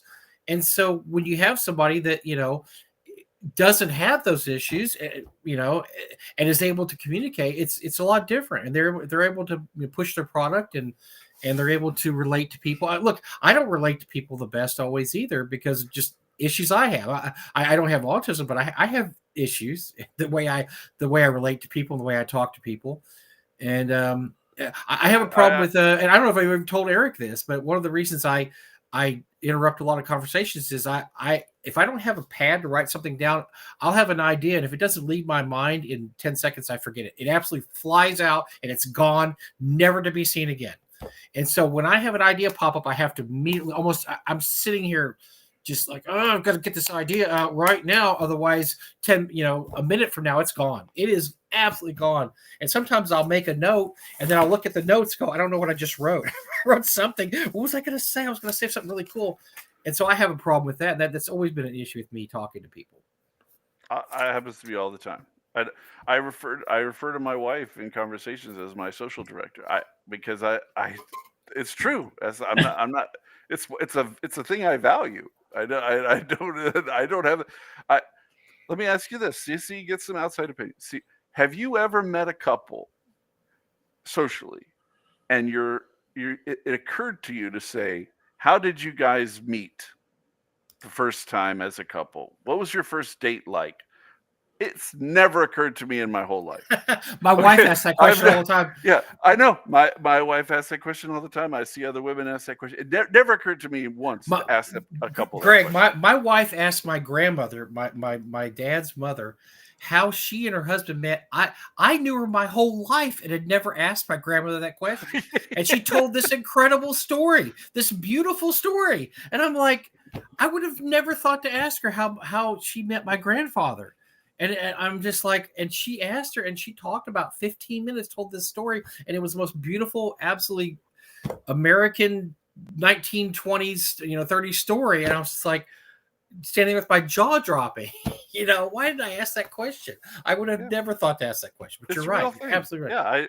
Yeah, I think that's a big thing behind a lot of the butthurt about why is this game successful versus that game successful. Take Kelsey out of it. Well, why is DCC more successful than some other OSR chassis, or why is OSC successful versus that? Mm-hmm. And people always go to things like layout or some specific game design element or whatever. Right. They don't even consider marketing, how people communicate, how the founder of the thing. Well, DCC has an incredibly loyal fan base, and they built. Built up the community. That's one thing that Goodman and company did right, is they built this community. They have chapters across all the United States, big cities in the United States.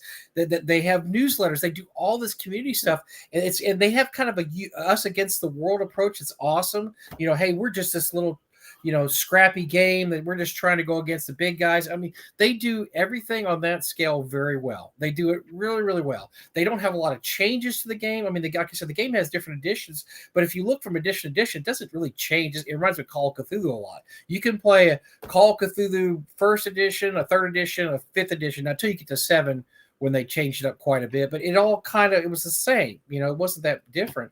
And that's a lot of game companies don't realize how useful it is for marketing your game, not changing your game. That's extremely useful. And so that DCC does a lot of stuff there, right? I mean, OSC did stuff like that, right? OSC was one of the first Discords I joined on Discord, because they had a Discord. Like you said, Greg, there's always something behind it if you look at it closely. And I guess it comes as no surprise that WotC does none of these right. Correct. They do zero. They do zero right. They do not know how to talk to anyone. No, if they didn't have D&D in front of their name, people wouldn't care. But the fact that they're they are the big 500-pound gorilla, that help. Yeah. That is what they've gone on all these years. The fact that we're 5th edition, we're D&D, and they throw that out there like, okay, well then, I guess that's why I should play your game. And that's what they think. Yes, that's exactly why you should play our game, because it's this. But they don't foster that kind of community. Matter of fact, over the years, they've gotten rid of their community. They had community. They had online communities. Right. They've shut down over the years. I know that they shut down, like, let's say, Dragon and Dungeon Magazine. There was financial reasons. There's a lot of reasons. But one of the things that Dragon Magazine did, Dungeon Magazine did, is it fostered community. Those things fostered community, and then they were to this day, they're well remembered. They're people are very nostalgic about it. One of the things people liked is kind of like we talk about with old D&D modules. If you played Village of Hamlet, you talked to everybody else had played it too. And so you had a commonality there. The same with a Dragon Magazine. You picked up Dragon Magazine 50. Oh, did you read the article about elves? Oh yeah, that was cool. We don't do our elves like that. Oh, I use this though. There was an article on weapons, and it was a ninja weapons. We do it. So there was the whole commonality that led to the success of D&D in the early days. I always remember going to conventions like in 1980, 81, and not everybody would talk about playing D&D. It was still kind of on the down low back then. And you would talk to somebody playing D&D, and you'd ask questions like, hey, what did you guys do in Tomb of Horrors? And the reason you could ask that question is because everybody had played Tomb of Horrors. Everybody. It came out in 1978. It was the first or second D&D module ever came out. Everybody played it. And so that's the question you'd ask at early conventions in the 80s. Oh, what'd you guys do in Tomb of Horrors? And you can't ask that question anymore. There's just not that commonality. There's not that. I guess maybe DCC guys can ask about funnels. Oh, yeah. What funnel did you go through? I don't know. I don't know if they do or not. but you just don't have that commonality or that shared experience that you used to have. And that was so powerful. Yep. I was gonna say what you talk about Wizards of the Coast. They are completely egocentric, and not like in a personality thing, but like that they see themselves as the center. Everyone should come to them, and you can see this in their social media interactions. Yeah. It's just broadcasting outward. Correct me if I'm wrong, if anybody has ever seen this. I have never seen this. I have never seen a D&D official account show up in any conversation and offer input, praise, advice, anything.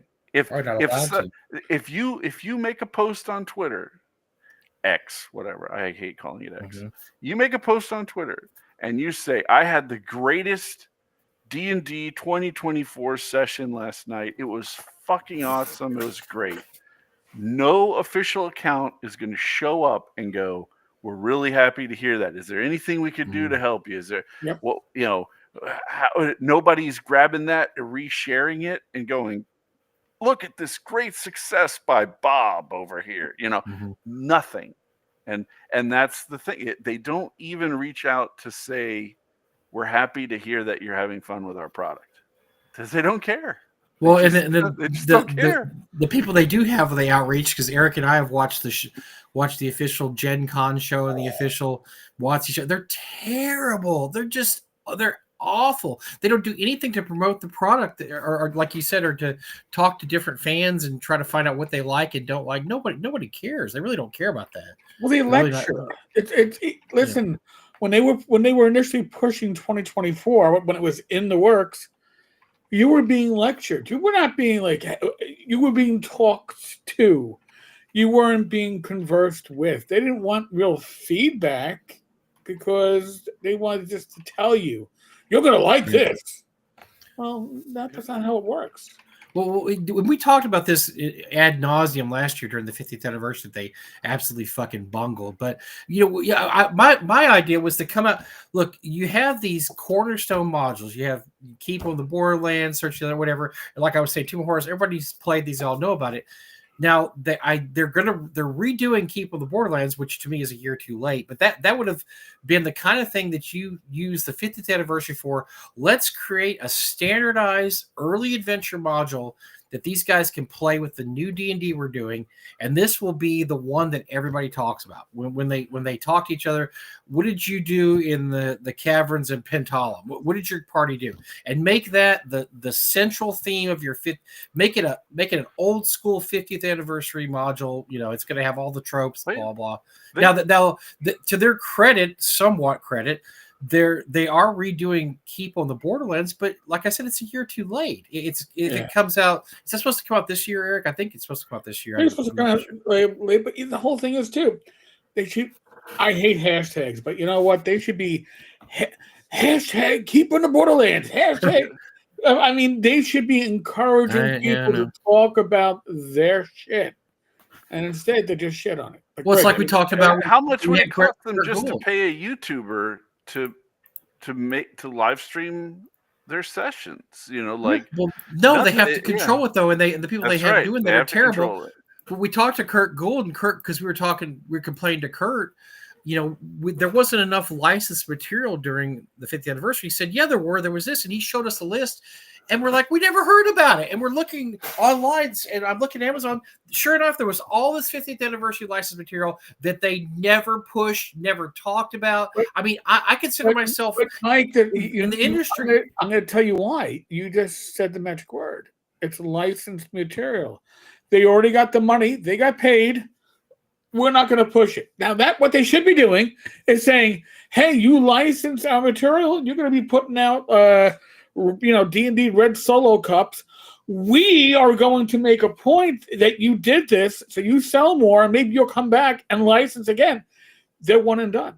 They don't have that vision. The best licensing they did was with the D&D movie. They had some really good licensed products that you could only get at GameStop, though. And I bought several of these, the little colored lights that I show off sometimes that change colors. I like them. It's one little battery in there, and they change colors. and they'll light up a room to really fun color. It's just a cool item. And so, but this is only available in GameStop. You couldn't, Right. and I never saw anybody say anything except that sometimes people would say, "Hey, they had a Demon Idol dice roller that's really cool. They also had the Demon Cup that I'm not going to get up and show you. It's over there. The one that drink the blood of my enemies out of the skull of. Uh-huh. That was once again a GameStop thing."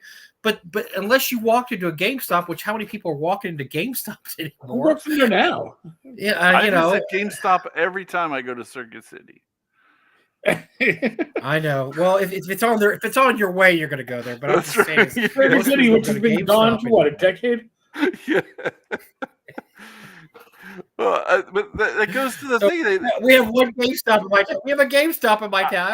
I'm never going to buy that was the only way I found it. Even if I was in GameStop, I wouldn't buy that because this goes to their, I don't want to say final problem, but an additional problem. There's a growing number of people who simply fucking hate them. And that every time they come up, that person badmouths them. Even so somebody who does not know anything about D&D and Wizards of the Coast could say, "Hey, does anybody want to play D&D?" And somebody will be like, "I'm not touching that shit. I'm not doing it." And people will be like, "Why is that?" Yeah, out. like that's a bad place to be. It's one thing to have customers that are just, apathetic, don't give a shit, whatever. But to have customers that you are former customers that actively hate you now, that's a really bad place to be. I don't know that that's recoverable, because see, when I see you holding that up, nothing about you personally, but I think, Mike, why are you giving oxygen to this person I'm trying to strangle? Because why are you sneaking oxygen into their tank? Just let them. Number one, let them suffocate. This is discounted. I only bought it discounted because it was left over from the movie, and you walk in, it was like 80% off. Okay, so it was discounted to a point where I couldn't pass it up.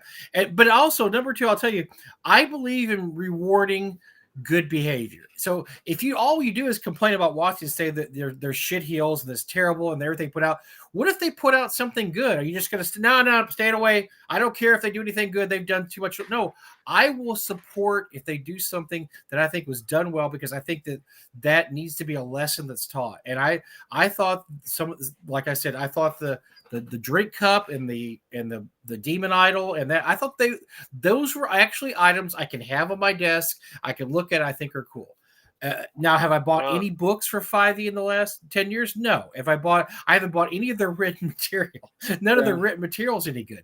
But I bought a set of metal dice they put out for the 50th anniversary. I mean, I believe in rewarding things that are good, even if I hate them, because otherwise you're not part. You're just part of the problem. There's no solution there at all. You're part of the problem. Trust me, I really want to. But and this is the way I describe it to people in like non D&D people when it comes up. I say, why don't you like Dungeons and Dragons anymore? So say, a few years ago, it'd be like if I leaned over the table and I said, "I'd really like to rape and murder you." Well, there's not much I can say to walk that back. You know what I'm saying? Like, it doesn't matter if I start saying nice things, if I pretend that now we're cool, if I talk about how much I love hearing your voice. I've said my evil, nefarious intent, and it's very hard to walk back. Nobody's gonna believe you. What if tomorrow? So what if tomorrow they said, we have Steve Winter and Zeb Cook. They're working on Return to the Forbidden City, the module that they worked on in 1980, and they're going to take the original Forbidden City, and we're going to take that, and they're going to do an update, and we're going to do two versions. We're going to have a 5e version, and we're going to have a 1e version. And they're going to put this out. It's going to be a premium production. It's going to be 64 pages long, blah, blah, whatever. Would you still just say, no, fuck you guys, I'm you guys? Still not getting in the van. I would give them a chance. Candy, Mike. I'm not getting in the van. I would have the dollar bills like that, because I'd say you're doing something. I'll tell you, I take it back. I have bought a book in the last few years. You know what books I bought from them? You know what I bought from them? I bought the anniversary. No, I bought the collections. Remember, Gary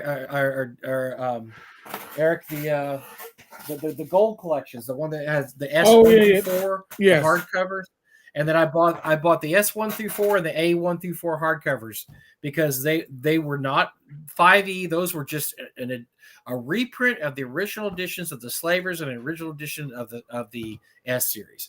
And I said, I want to show them that that's the kind of material that I, a person with money, will pay money for. And I'm going to buy those because to not buy them will be cut off my nose to spite my face.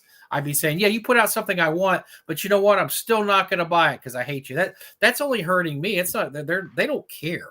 But at least I can say, look, I supported something that you did that I thought was not brain dead and was not idiotic. And I think because I think they should reprint that stuff anyway. They should be reprinting. Let me give you a similar example to explain my position. So after Star Wars Episode 8, I said it's over for me. I'm not watching this shit anymore. And then they came out with The Mandalorian. And people said, "Oh, this is great! You know, Jon Favreau is killing it. Yeah, this is a great. Right. This Mandalorian thing is freaking awesome." And I was like, "Okay, all right, I'll watch this Mandalorian." So I watched season 1 of The Mandalorian. Mm-hmm. I was like, "Wow, maybe they're not retarded." Maybe we can pull this airplane up before it slams into the fucking ground. And I said, okay, all right, I'm gonna watch. So then they came out with Mandalorian season 2, and I realized my mistake. And then I'm like, okay, I'm not watching a season 3. I'm not watching anymore. Fool me once.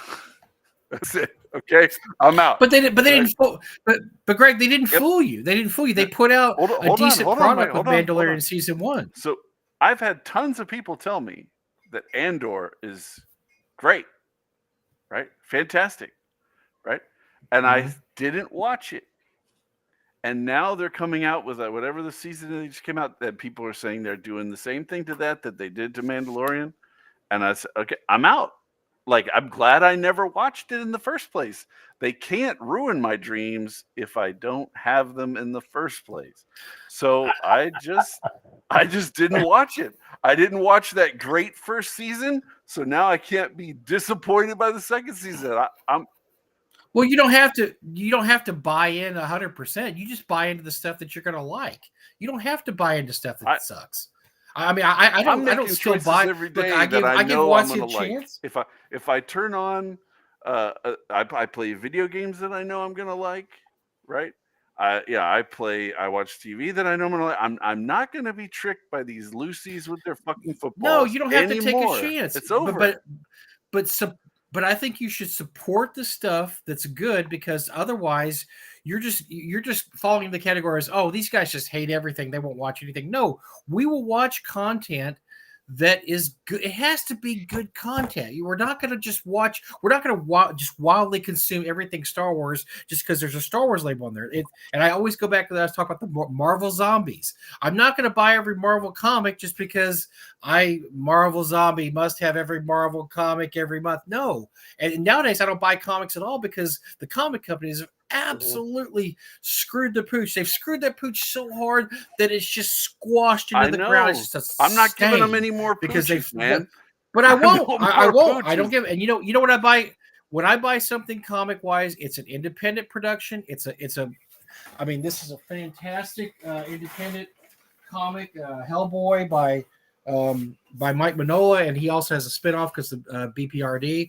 I buy this, and I only buy the collected editions so I can have all the issues.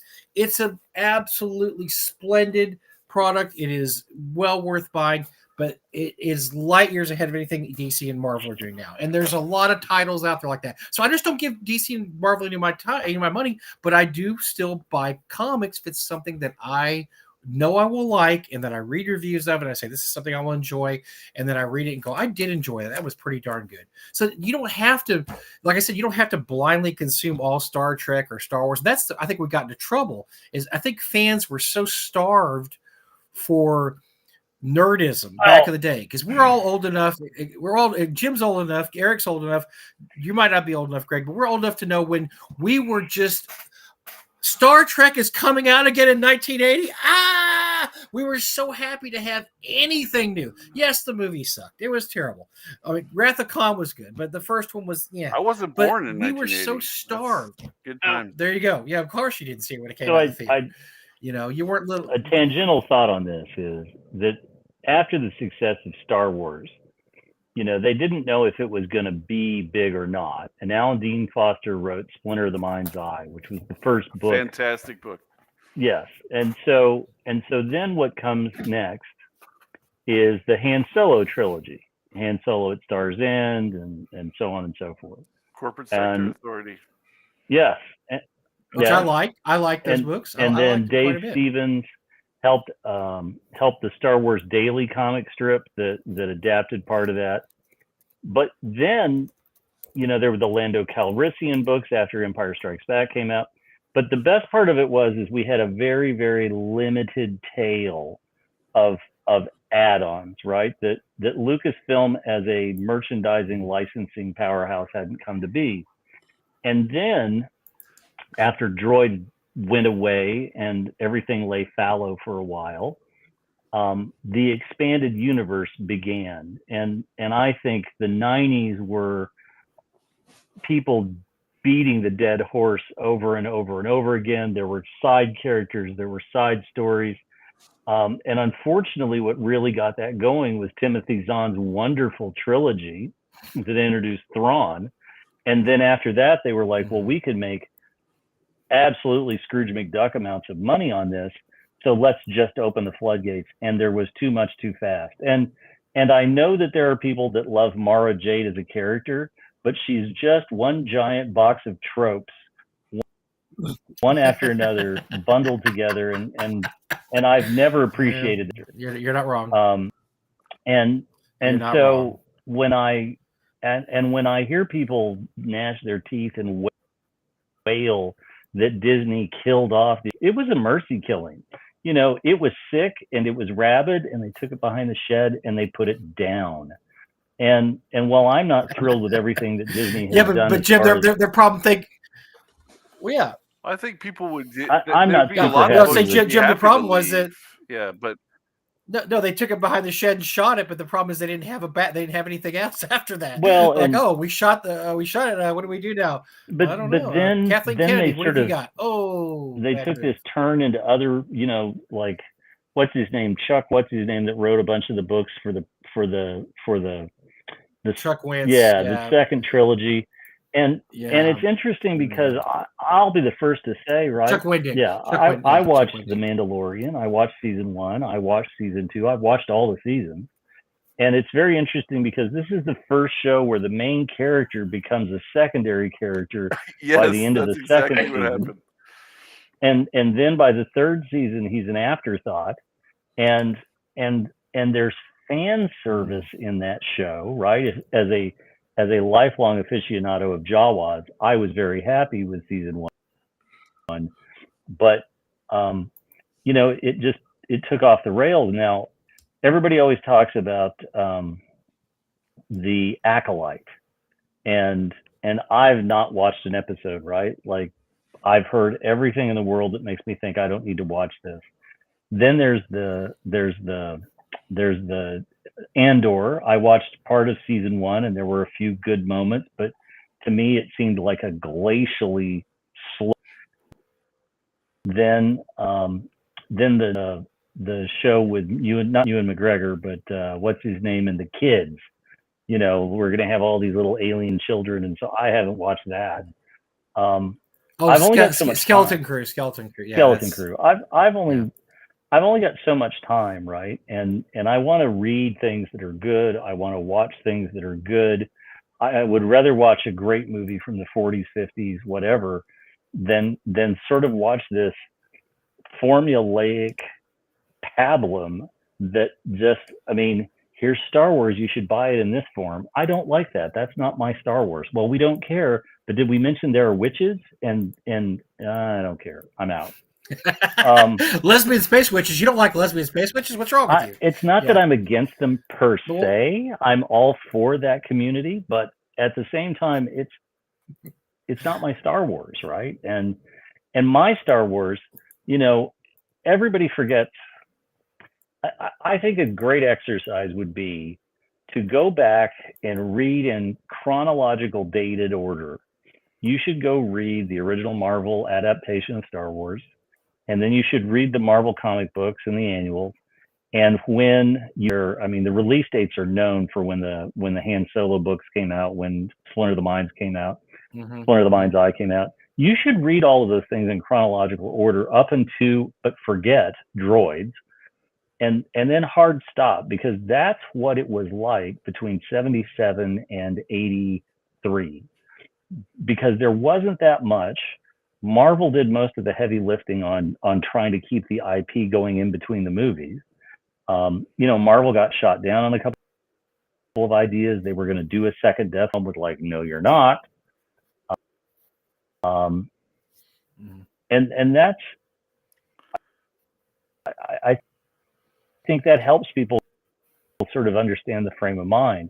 I think, Eric, if you take a second, you could probably find the link. But we're losing. But one of the greatest things to sort of what that time period was like, mostly as a way of bringing fandom together at conventions and so on. But Starlog goes a long time. Now, most of the back issues got consumed in a fire, but the intellectual property, all the back issues are available on an internet archive where you can read all of this. And I'm a big fan of that. I think if you start reading from about 75, where they first start mentioning Star Wars, and then you run it all the way up to the release of Return of the Jedi, I think you'll find it's pretty. I think it's a good read. Can you guys hear me? Well, I think I'd like to propose a new term. Actually, it just occurred to me that we have this term like jumping the shark. Yeah, everybody knows what that. Hey Jim, you're chopping out, bro. Yeah, you're choppy. Choppy. And I think jumping the shark is a good term. It captures a lot, but I think we need a new term, which is the skin suit moment, which is when an IP gets infected by people who don't actually appreciate the original IP anymore. They're just wearing it as a skin suit. Okay, and then they begin decimating the skin suit, that they're wearing. They tear it all apart, right? It's just so many properties that reach that point. Marvel's reached that point where the people that are doing it no longer actually care about the thing that they're doing anymore. They're just wearing it as a skin suit to fulfill some other objective that they have, and they begin pouring what they want it to be in there.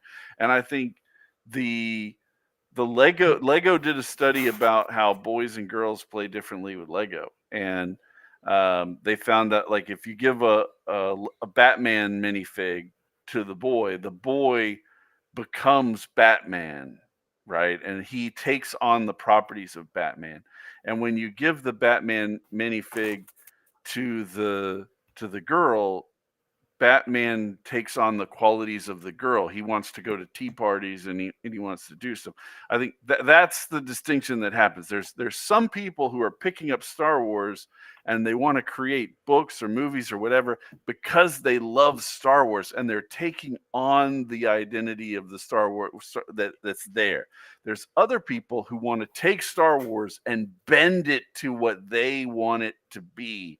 And that's that skin suit moment. That's when I say, no more. I'm not giving you any more money, because even if you occasionally give me a glimpse of what the original IP was, I know that that's not your ultimate goal, your long-term objective. I don't want to keep giving you money to keep skin suiting my thing that I like anymore. It's no longer my thing. I think, I understand that. That makes sense. So, but I'm saying relating that to where our conversation would have began with 5e, you would have so if you wanted to support WotC again or 5e again, it would have to be an absolute tear down, build up again. You're not gonna. So if they said we're gonna come out with some reprints next year, that is not No, going to. they'd have to sell it. Greg. You're they'd gonna have to sell it to somebody else completely that actually gave a shit about it. You know, that to me, that's. I think any moment. Sorry, go ahead. I think that any moments in Star Wars that resemble the original trilogy are either a limited amount of fan service or simply accidental, just to try to get an emotional response. Because I agree with you wholeheartedly. They've bent Star Wars in directions that are not necessarily true originally was. And the other throw out, you mentioned this, Chubby. I think this is a great thing for people to go read. All of Lego's study around children and play and what boys and girls do when given Legos and so on. All of that information is available if you do a cursory search for Lego children behavioral study. It's a fantastic read. It's really, really well worth the time to understanding not necessarily the adoption of gender roles in children, but what it is that sparks play and what it is that sparks interest. And frankly, a lot of RPG creators would do well to go take the time to read that. Fun and what kids actually want are two wildly different concepts. Isn't that why we love the OSR though, all of us? Because we have WotC. So I guess so if you take all these industries, the problem is you can't do it with an industry like Star Wars or Star Trek because it doesn't compare. But for instance, I was talking about comic books. You have third-party companies that put out stuff I like, that I want to see, that's not trying to change Spider-Man to something that Spider-Man wasn't for 50 years, and we're going to do this whole different thing. Now Spider-Man sleeps around, he's not married anymore, he hates his ex-wife, marriage. I mean, all this crap they're trying to do now. I can go to another company and read the stuff I want. The same thing with D&D. We don't have to support anything WotC or 5e does anymore because we have all these OSR companies. We've got Greg's stuff, and then Greg Gillespie and OSE and all these different companies. We can support them instead, and they're still doing the kind of RPG games we want to play and that we like. Yeah. Kelsey is another one with Shadow Dark. I mean, look, Shadow Dark. The reason people like Shadow Dark isn't just because all the things we talked about today, and we talked about a lot about her stuff today. It's just the fact that it also replicates a style of play that we enjoy, which is simple and easy. Yeah. And, you could sit down at the table, roll up characters and start playing it. You don't have to have a master's degree. Appreciation and love for it shines so brightly because of how many people are just wearing the goddamn skin suit. And when they see her genuinely loving doing this stuff, and she's the one in charge. Chris Cox could never create that same level of genuine appreciation for the product because he doesn't have it, right? That's the thing. So she's not wearing the skin suit of D&D. She's passionate about what D&D is, right? That's what it. She wants that original, that capture that flavor. And the reason why Wizards of the Coast puts out endless shit is because they don't even know. We make fun of their art. Eric will pull up the art of the dwarves, the gay dwarves baking bread, and somehow there's scones. There's yes. Windows cookies inside their forge. Like they're wearing sandals in front of heated element. Like it doesn't have to make sense because they don't actually care about what D&D is. They're just wearing the D&D skin suit to try to steal more of your money. And that's why, even if they wear the skin suit effectively, Mike, I still know it's a skin suit.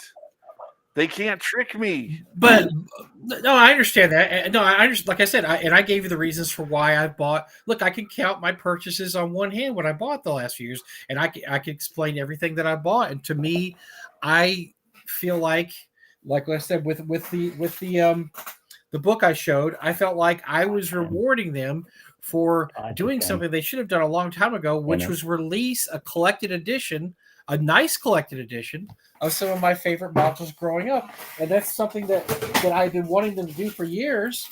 and this is, it's a beautiful book, and so I felt like that is something that I should reward them for doing. Now, it should be said, this book, and then the S1 through 4, and then the reprints all came during that period between 4th and 5th edition when they weren't really doing anything. So they just thought, yeah, let's just take a shot in the dark, and we're just going to throw this out there and do it, and we'll see what happens.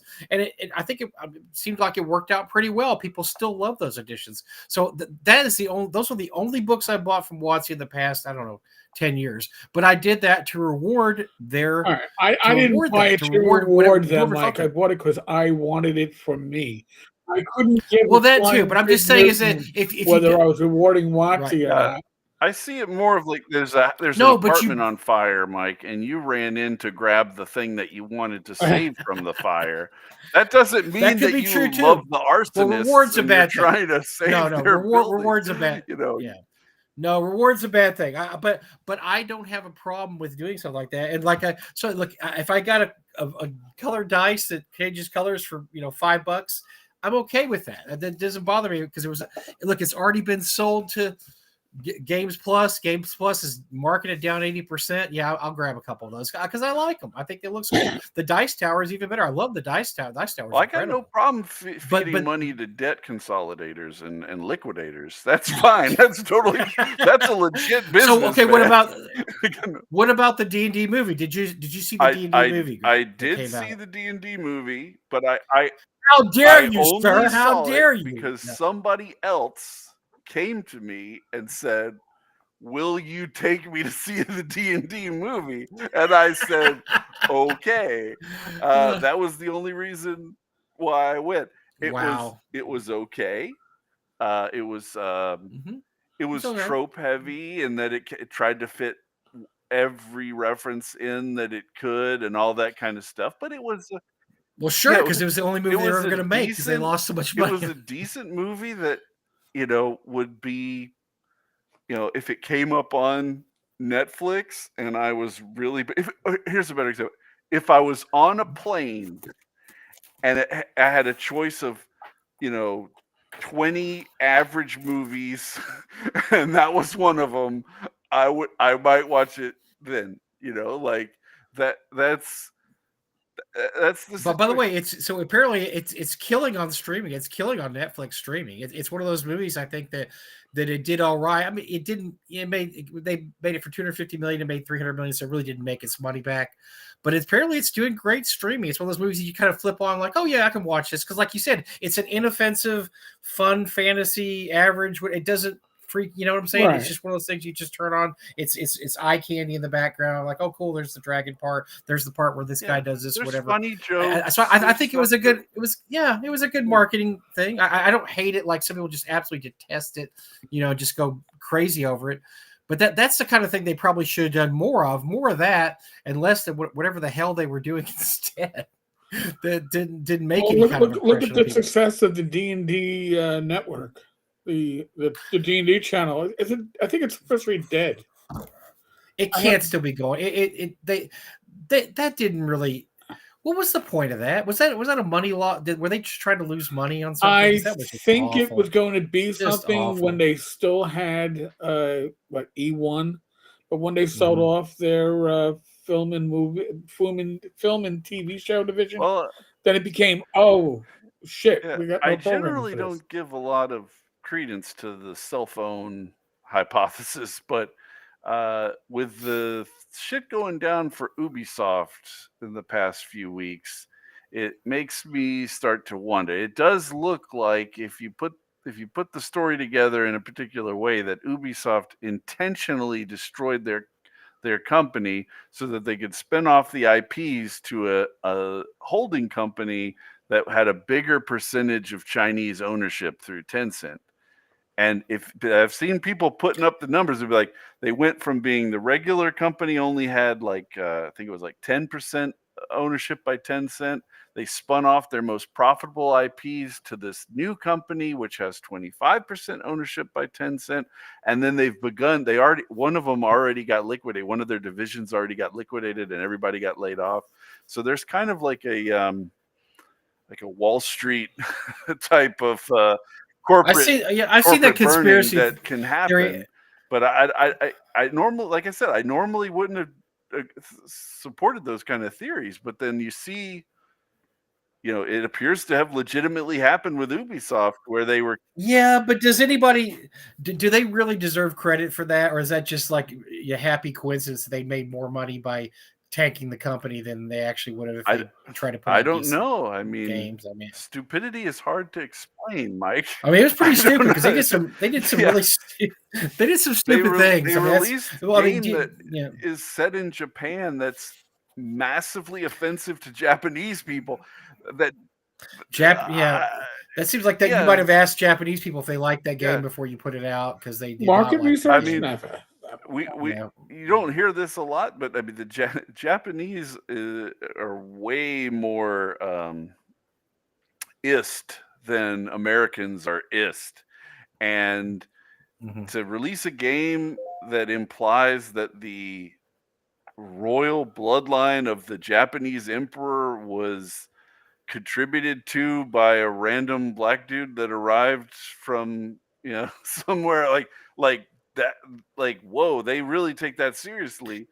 And there was no study made on what the kind of impact this would be on the average Japanese player, and they went ballistic. Yes, they were not happy with the implications. All kinds of stuff that they've done, but can they just be they're just like WotC and they're stupid? They make stupid decisions because WotC makes stupid decisions too. I mean, they could just be hard dumb. to parse too, because there's so many stupid decisions colliding at once. It's like a big bang of stupid decisions that are going off in different directions. It's hard to know whether it was intentional or not in one way or the other. I mean, I would have a hard time being that stupid. I mean, I can understand making like one or two mistakes, but to make you could say the same thing about fuck-ups simultaneously, that's challenging, man. You could say the same thing about WotC when they made the OGL decision that they didn't talk to anybody. Nobody talked to a single person. How are they going to react? How is Joe Average Gamer going to react? We tell them that we're going to own everything they put out from here on out. I mean, because they didn't do any studies for that. They didn't ask anybody if that was going to be a great idea. No, from what I understand of what they said afterwards, nobody.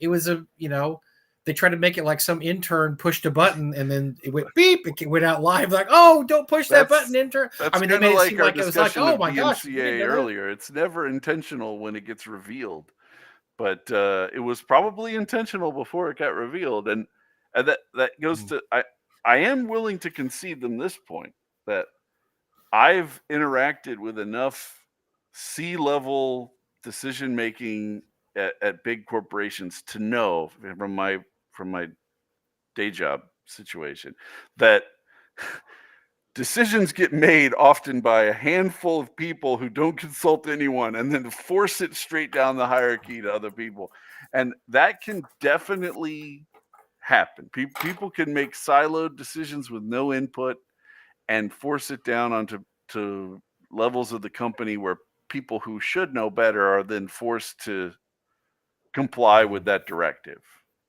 Because nobody wants to go, my boss is an idiot, and I'm going to tell him, that doesn't happen. Eric used to do that all the time. No, well, yes. Reason why I never got discretionary promotion, man. So I'm not making it a career choice for people. I'm just saying, Well, yeah. Well, Greg, it was great to have you on tonight. It's after night. Jim, thank you for finally showing up. It was good to see you. Jim is. I was about to say he's not in his normal spot. He's in an underground. No, I'm in the wilds of Boston until Friday. So I'm actually perilously close to a certain Bostonian that frequents North Texas. So I don't know. Oh, Matt. Ooh. Oh, okay, great. So, did you check your liver before? I'd say hope your liver survives. I did run into a bartender tonight who was the most stereotypical Bostonian you could possibly hope for, right? Both the accent and all the rest of it, and he was just great. He was really, really funny. I think what I would say to a lot of this is,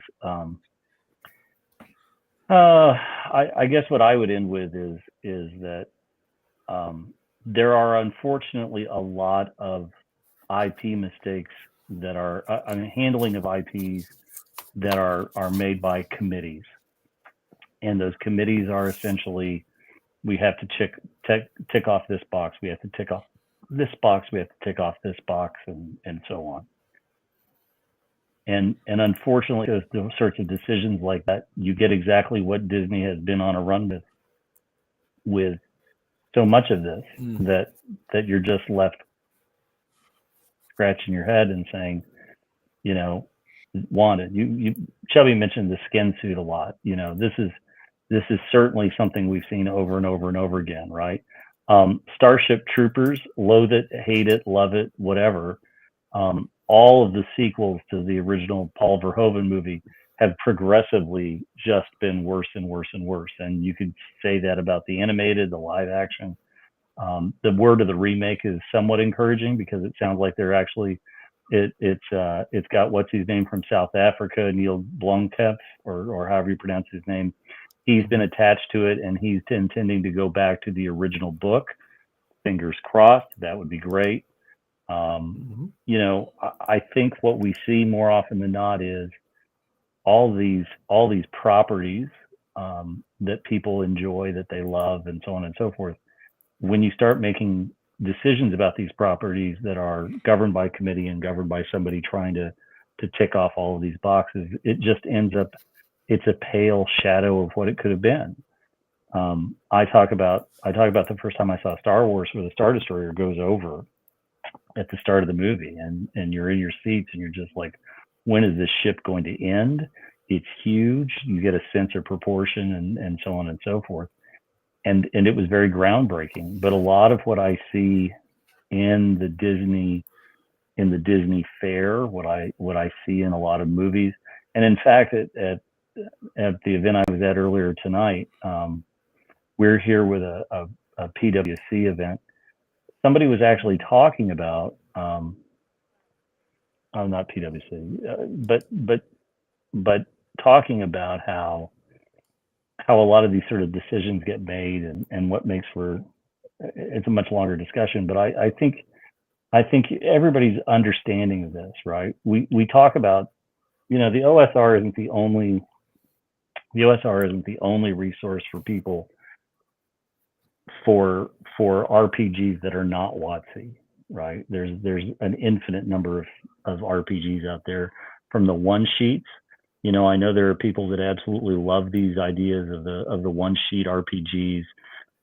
It doesn't matter what you're interested in, but all of these people are putting their most earnest effort into creating the best product they possibly can. Some of them are great, some of them are not so great, but they're at least true to this vision versus, we have this thing, but what we're going to do is we're going to dissect it, and we're going to reduce this to things that we think work, and then we're going to check off all the boxes and make sure that in theory we've made everybody with it, and usually they do anybody happy. And I think to add to that one of the things that you have to be a creator, and there's a great Steve Jobs talk about how focus is saying no. That focus isn't picking what you want to do, it's saying no to everything else and sticking with what the decision is that you've made to follow through on it. And in order to be the kind of person who writes a 200-page book that's very complex, you have to say no to a lot of stuff. And one of the reasons why you have so much discord and, well, it's probably a bad word since that's a software, disagreements and arguments online about RPGs is because the creatives are very, very disagreeable people who've been able to say no to a lot of stuff. They have a very particular way of doing things. And they think this is the best way of doing it, and the other ways are wrong. And as a result, they can create a very unique, powerful piece.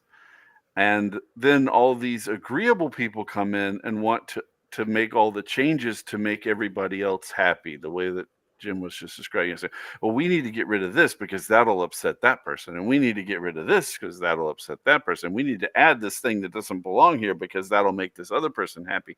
And it's this agreeableness that waters it down and turns it into sludge. And that original person, however that ornery they may seem, and they say, no, I'm going to stick to my guns. This is the way it should be. That is the person who's creating the innovative new stuff. You don't create innovative new stuff by agreeing with everybody else about what it should be. And I think that's an excellent point that Kurt Gould spoke about when he was on the show, because Kurt pointed out rightfully that WotC had tried to move to will offend no one and make things safe as far as the content and how it's presented and how it's put out there. And that's one of the reasons why so many people have the concept that they've really lost their way, because they decided, instead of making something where this race is evil and this race, et cetera, they just decided to go, well, let's all hold hands and let's take away all of these terrible tropes that might offend other people. But in the process, they just created a whole series of new tropes that offend almost everybody.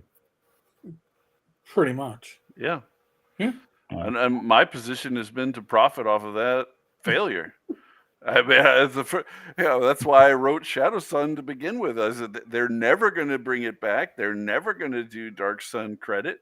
So let's just take it and make it on our own terms, right? Like whatever we have to change from a copyright perspective, and move forward so that they can't keep fumbling the ball. We'll take the ball and we'll be the ones who carry forward those ideas. If they're going to leave them on the field in the mud, we can pick them up and we can walk off. And a great story from Gary Kahn. I mean, I just love this story because it demonstrates exactly that. Kelsey had finished Shadow Dark and was getting ready it had been laid out when WotC pulled the business with the OGL. And then suddenly she had to relay out the book and change a number of things and so on. And then, of course, after she began that process, lo and behold, WotC decided to move back from the edge of the cliff. And my favorite part of this is that stingbats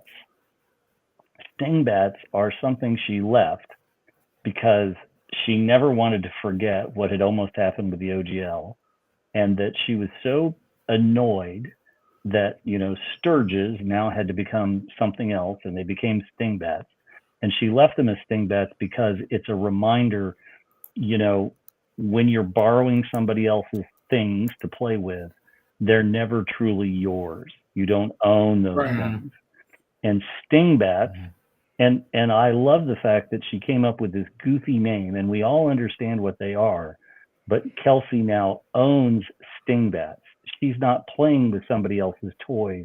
She's not playing with sturges and so on. She's got her own things. And I think there's a great lesson there for all creators. Yes, you can come up with flavors. You can come up with things that are unique to your settings, that are not borrowing somebody else's toys, and you can have your own playground and have a great time. Well said. Well, Greg, let's go ahead and pimp your products one last time. Can you throw that link up there again, Eric? And I will have to get your latest. It looks great for hex crawls, and I always like information for hex crawls. So Terra Invictus looks like it's on my list now. But yes, Shadow Sun's great. I have that. I love that. Shadow Rim is Skyrim. Shadow Rim I like too. Yeah, like that too. I like both of those quite a bit. So yes, Greg puts out some all good of products. my files, unless there's a Highly recommend mistake, it. all of my files have pretty extensive previews, so you can see exactly what you're getting, what it looks like before you buy it. Yeah, I'm gonna. The link is actually under Greg's picture. I'm putting it up in the chat, so it's easy to click on. They'll take you to Greg's drive-through store, or just go to 10cars-tavern.games/Chubby. I could have said Funster, but I just thought Chubby was more fun. Hey, whatever, man. Whatever, boy. I am Well, what I well- am, you know. Well, it'd be great. It's going to be great to see you at North Texas this year because you decided to Yeah. come. That's going to be cool. We'll be able to do that wrestling. you're gonna be we wanted running- to- Oh, never mind. No. Yeah, that's not. You're That's thinking that's of private. Joe and That's Rob. No, that's that's a Twister, naked Twister, which is not allowed. Wink, wink. That's a con. Jim's face. it's in the BattleTech room after hours. It's after BottleTech. After everybody's had quite a few bottles of BottleTech. Jim refuses. No. I think he heard it last time. He didn't see it, but he heard it, and I think that was bad. Folks- I would have driven my eyes out with an owl if I had seen it. Folks, real quick, there's no live Friday night because I'm at a comedy show with Rach. So Glenn and I will be tomorrow afternoon at 1 p.m. for special Dungeons, Dragons, and Discourse. Other than that, probably a live stream tomorrow at 8. Game was held at 8 on Saturday. Hope to see you there. Thank you to Greg. Jim, glad you could join us. Mike, thank you to all the members that have joined the tavern. And those who got your free membership for a month, please participate in the polls. I want to hear what you're looking for out of this channel. Not saying you're going to get it all, but Thanks for putting us over 6K subscribers organically, and well, not. no, you didn't have to listen, pay no, for we any, did so. we did go through always YouTube advertising to, but I didn't. No, Mike, we didn't go to Malaysia, we didn't go to China. Oh, we No, didn't hire we any. went Okay. through We didn't hire any YouTube's own East Asians. program of advertising. Oh, okay. So, and it's gotten us a few extra women viewers. So I guess it all worked out. I don't understand why you just don't Oh, dear. start creating bots inside the NYPD digital system, Eric, and just get some of your old friends from the NYPD. Just have them all subscribe. No, Every single member of the NYPD they- subscribe to 10 Cards they- Saturday. they wouldn't give a flying fuck, honestly. Wow. And to have to explain what I do on it, no. It was bad enough trying to explain going to a convention. What gaming convention? Like poker? No, not like poker. It's not one of those furry things, right? Like no. So I don't want to deal with those questions. All right, folks. Good night. God bless.